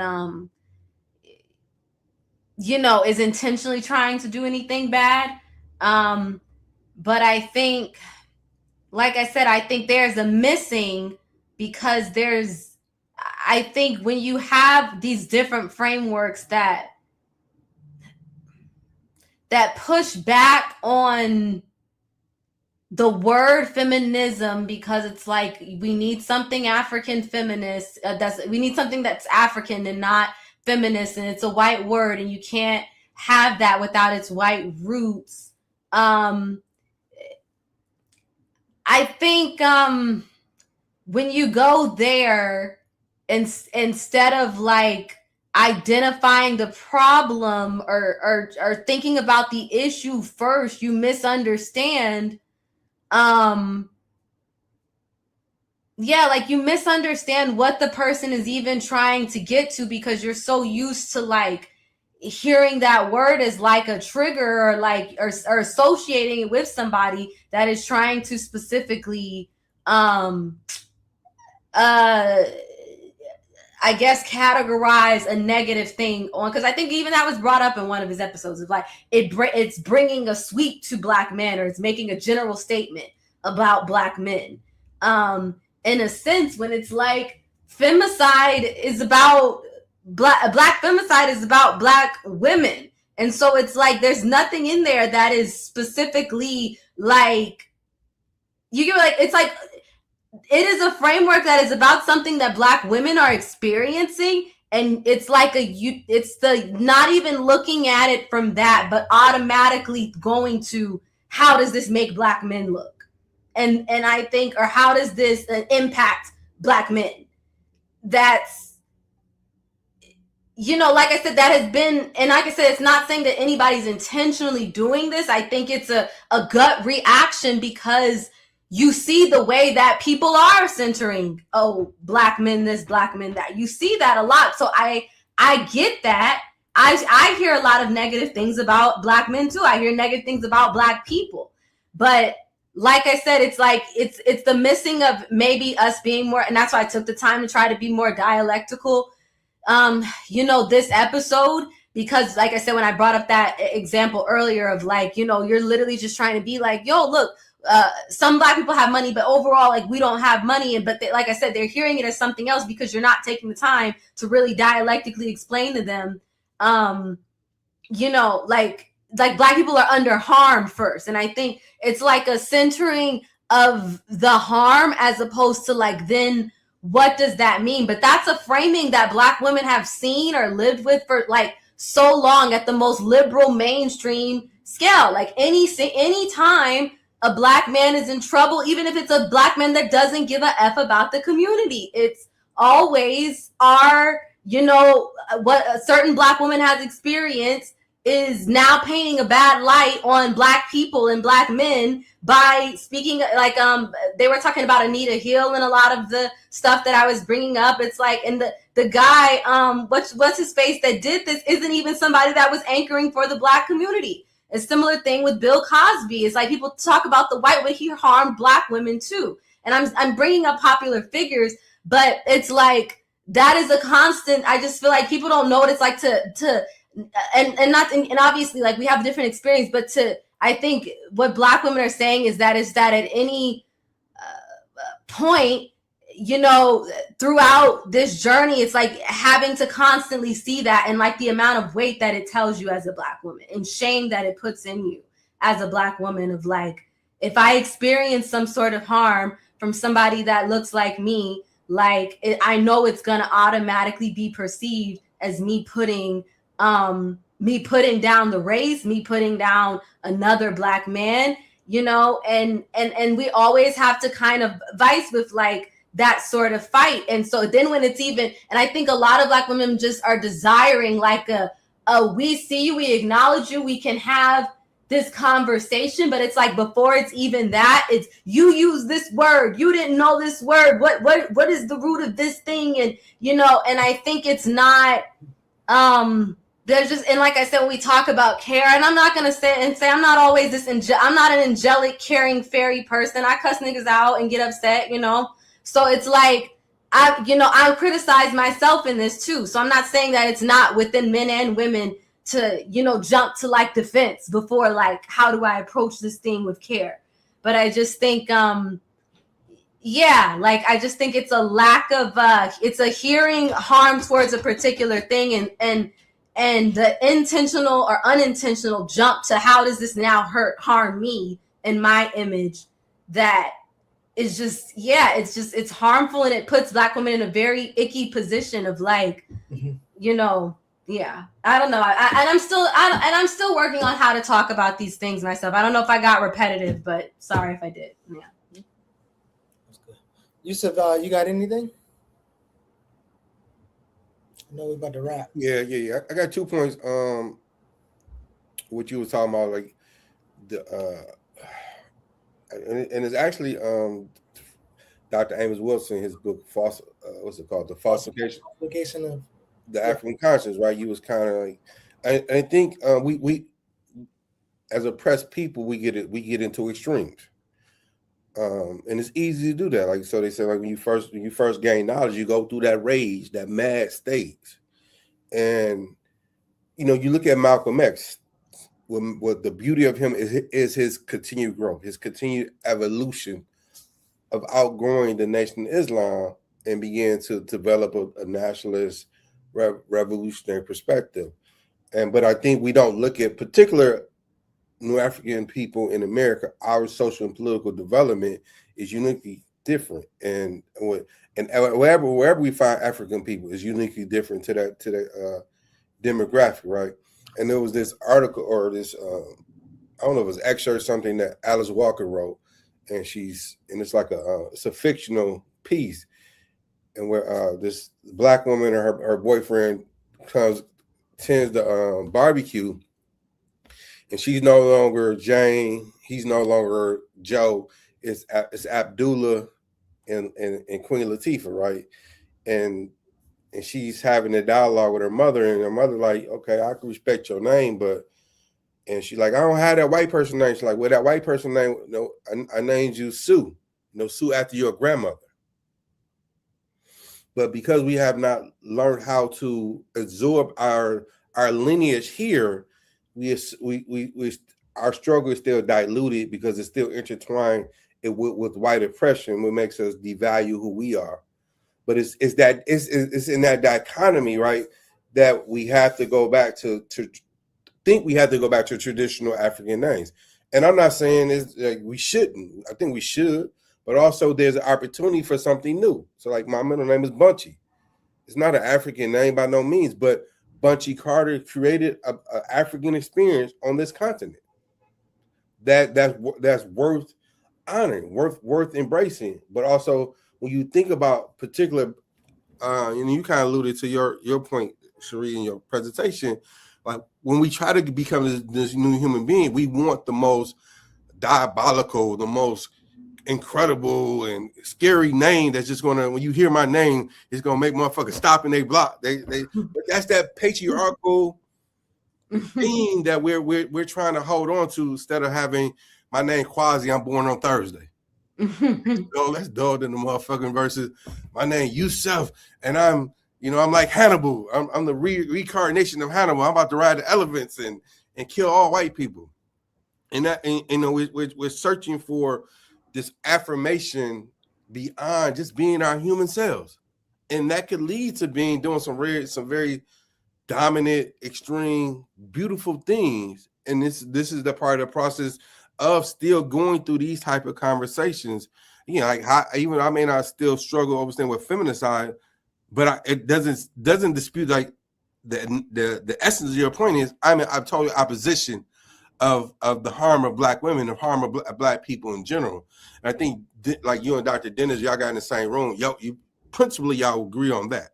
Like you both want to support and protect Black people. And I'm saying like, and this is what Geechee always trying to remind us of. This is the ideological struggle, but it gets trapped into other things that we miss the ideological struggle. And they're healthy discussion. They can get intense. The hood Cherie can come out and all that. Little, calling motherfucking idiots and little boys. I feel like because you can't really curse on the stuff. I said some other stuff, but then it wasn't showing up. So I was like, what else can I For put real, in? that's funny. But Then take Dr. Dennis. What he say, man? I'm gonna take the hill route. That was so funny hearing you say it. But I mean, I just want to like frame that for us. I mean, this is a great conversation overall, but I think there's levels, and I think just moving forward as we explore more topics, the ability to break stuff down, and the dialectical aspect of academia, revolutionary jargon, and just basic terminology every day, like having, and I think that's the uniqueness of our show and what we're doing, what we're presenting. We have the ability to intertwine all those verses where for some folks are top heavy in one or the other. Yeah. No, it's so funny. I just went because I was literally just having this conversation with my cousin a couple of weeks ago.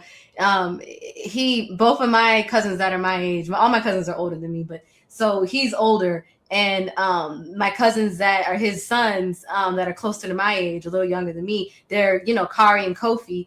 And he was talking about how he just discovered, like, his name is Earl. And he didn't realize that, like, his dad, like, his granddad is, like, because my granddad's name was Earl. And then also his dad on his father's side, he had just found out was Earl. And he kind of was like, dang, I feel bad because, like, I didn't even give that thought. And, now there's no Earl or whatever to, like, give to them. He was like, what was I thinking? I was like, you was thinking, what's the hottest African name I can give my son? He was like, that's exactly what I was thinking. But I think, yeah, we don't take the time to think about that. Like, even my name, Cherie Danielle, like now I have like deep meaning and stuff to it, and why I probably would keep it, just to honor the fact that my parents named me after one of the most beautiful songs ever written. So I'll probably always keep my name. But my last name, I go by my middle name because I thought my last name was hard to pronounce, and it was so easy for me to toss it away. Like, it's that like kind of indoctrination. Like, my last name is hard to pronounce. I want to be an actress.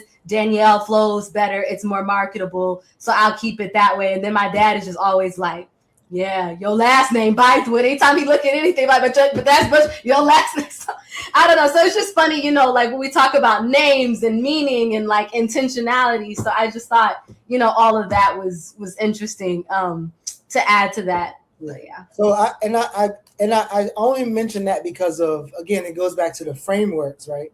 And so I'm curious, Cherie, and again, I know we rapping. When you're having that conversations with people and you're going back for words and terminology, and it's like, yo, I reject that framing because I believe that thing mean like side, and side is like genocide. And then no, well, you talk about. Do you ever stop that and be like, okay, what I'm saying is, Black women are being murdered by their, like? Do you ever go like concretely like that?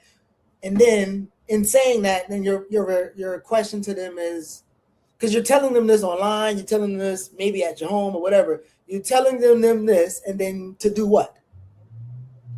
Yeah, I mean, like I said, bombardism, and that's why I feel like I want to struggle around that, because it calls for like, the action and it understands the limitations of the actions, And that's what I think with all of this. We have to be honest about the framing and what we can do with all this indoctrination in the society and the larger systems that we live in, and what we have to actually build towards. And like understanding I'm not asking you Black men to go out there and unitedly stand and patriarchy now ends, and we held hands and stood up in front of the White House or whatever. And it's like, that's just not, no. It's like, I'm saying it starts with an examination of, the family, organizational, church groups, and the nature that we're, the nature around us that we do have some level of control over. And being able to openly say this, even if you don't want to call it femicide or whatever, even the word is just like, it don't sound natural me saying that. Like, I just, we gotta stop killing these Black women. Stop killing hoes. Even if that's where you at. No, that's sorry. Even if that's where you at, but just like something of like, nah, it's not, and I'm sorry, y'all, I'm silly, but, people don't take that. But if I'm like, stop, just that's where it starts at. And that's what I'm getting to. As far as my response, I don't know. I come from an emotional place, and I'm a dramatic ass woman. So I'm going to always go to, you don't care about my life and want me to die. But I'm saying I'm working on trying not to like go there. Last week I had to slip up, but you know, I'm trying to like, you know, not always go there and like go to, okay, I'm pretty sure, you know, trying to give people the benefit of that. And I think sometimes, like I said, for me, I felt like I was being attacked by like multiple people, and then I'm always I'm taking in me being attacked by the multiple people. Then I'm always seeing all these other conversations outside of people speaking to me of just like, you know, just feeling like, you know, that like, because I feel that pain regardless of how liberal it is. Like, I know what Meg Thee Stallion does shouldn't really affect me, but I still feel that pain of like, people are literally making fun of, you know, this woman that already experienced physical harm from a man publicly, are you know, laughing at her getting broken up with. Like, no, it's not my political framing, but it's like, I feel that. I'm feeling the femicide, and then I'm also seeing like, so it's a collective feelings. And so when you hear, so then all of a sudden when it feels like it comes towards you, and it feels like it's kind of like unprecedented, because it's just kind of like, dang, I've still talked about a lot of it in very like good framing, especially in framing that I thought was giving Black men the benefit of the doubt, where it's like, because I see the reactionary stuff of like, we need to leave them, get rid of them altogether. It just kind of made me be like, well, dang, here I was trying to balance things out and be like,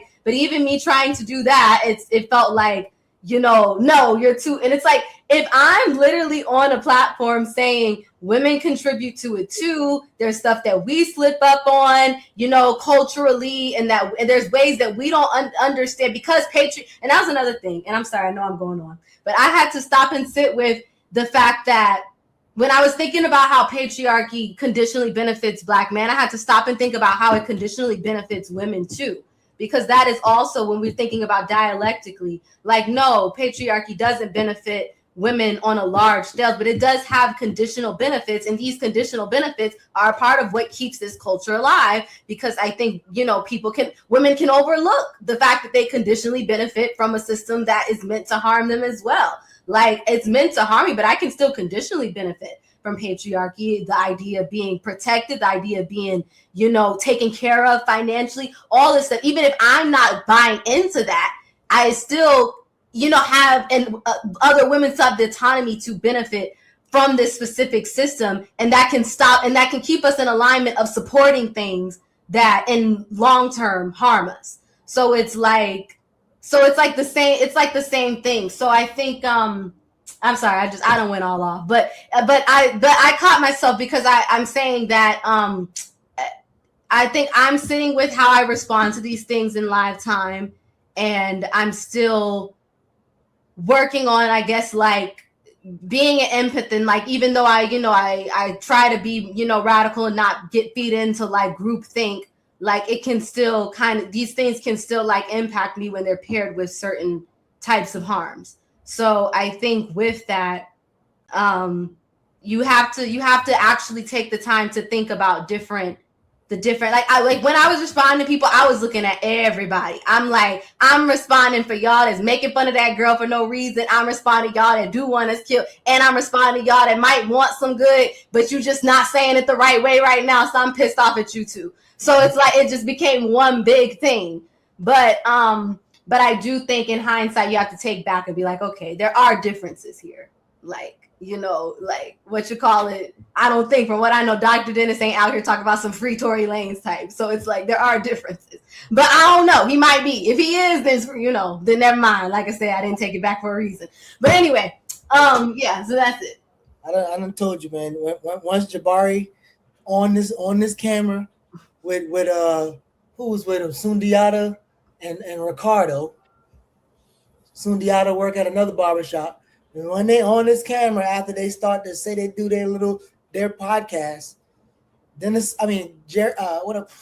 Jabari said, them people over there, Barter and Bill and think tank. They talking about they be studying and whatever, but they don't know Fred Hampton was young. He died young. You know, Fred Hampton, he would have matured and he would have been he would have support what we're doing. He probably would have support Black capitalism. I mean, and then there lies the issue where it's like you do. There is that thing of like where I'm still trying to measure where it's like you break down things. or you attempt to have these like, you know, civil conversations. And then, yeah, some people are going to still be at a certain place. People may know a little bit more, but then, like I said, it still goes back to like, well, if I can't even talk to you about capitalism and socialism because you think socialism and communism is white, like, I know I probably have no chances of me, like, you know, talking about women's struggle and you like, you know, trying to categorize it with some sort of white thing, you know, like, and like I said, and that's the thing where it gets down to, because it's like, is it, and that's always the question where I don't know. I have to judge the person in live time. Is it because it's white, or do you just not want to struggle around it, you know? And that's the question that you can't assume, but I do assume sometimes, but you have to kind of ask. And sometimes you end up leaning a certain way where it's like, bruh, like, if it don't matter how black I try to lay this out for you, like, you just want to be a capitalist. Like, you get what I'm saying? Like, listen, man, I appreciate y'all for staying in. I think if you ask one of them brothers, like, listen, bro, do you want black women to die or not? Like, make up your mind and let's have a conversation. Manaya, anything y'all got before we wrap up? No, I ain't got nothing. Good job, Cherie. Great job. Thank you, y'all. I was nervous. Now I finally get to maybe rest because I ain't getting no real sleep. You're gonna take your ass to sleep. Yeah, I'm like, I gotta get it together, y'all. Mm-hmm. Yeah, but thank you guys and thank you for, you know, allowing this. I know we were really trying to figure out what format we were gonna do and but I'm glad, you know, we let this happen, and you know, hopefully I look forward to the upcoming episodes and us, you know, having more detailed stuff. You know, I think in the end, all of it led to good. I'm sorry some people got called names and whatnot, but it did in you know, good conversation. You know, my bad. Are you apologizing, Dr. Dennis? Yeah, I'm sorry for calling you the name Dr. Dennis. The name Dr. Dennis. I'm sorry. Listen, you're that man, I think he already said it, and you know, Dennis wouldn't want no apology. You know, like the man, this is his work. He worked in the field of and doing stuff. Yeah. So I think he appreciate it though. He appreciate the sentiments. We appreciate it. Yeah. You know, it just, you know. Yeah, I'm sorry. I'm gonna just leave it there. I bet, man. Great show. Look for the next one as well, man. You guys have a blessed, wonderful evening. Yeah, man. Yeah, peace. Peace. Only if you're willing to fight for it. I don't think that's how it works. Wait, I can't do it. I can't go. Black Liberation Media is a collective of Black and African organizers, journalists, academics, and media personalities serving Black and African masses seeking to further grow in their understanding of themselves, their histories, and the African world through entertainment and news. Please continue to like, subscribe, and donate to the channel so we can further serve you and liberate our people. You can also go to blkliberationmedia.org, get some merchandise, and also become a Patreon member and a member from the YouTube. Please do what you can, share, and show your love as we will show ours for you. Black Liberation Media.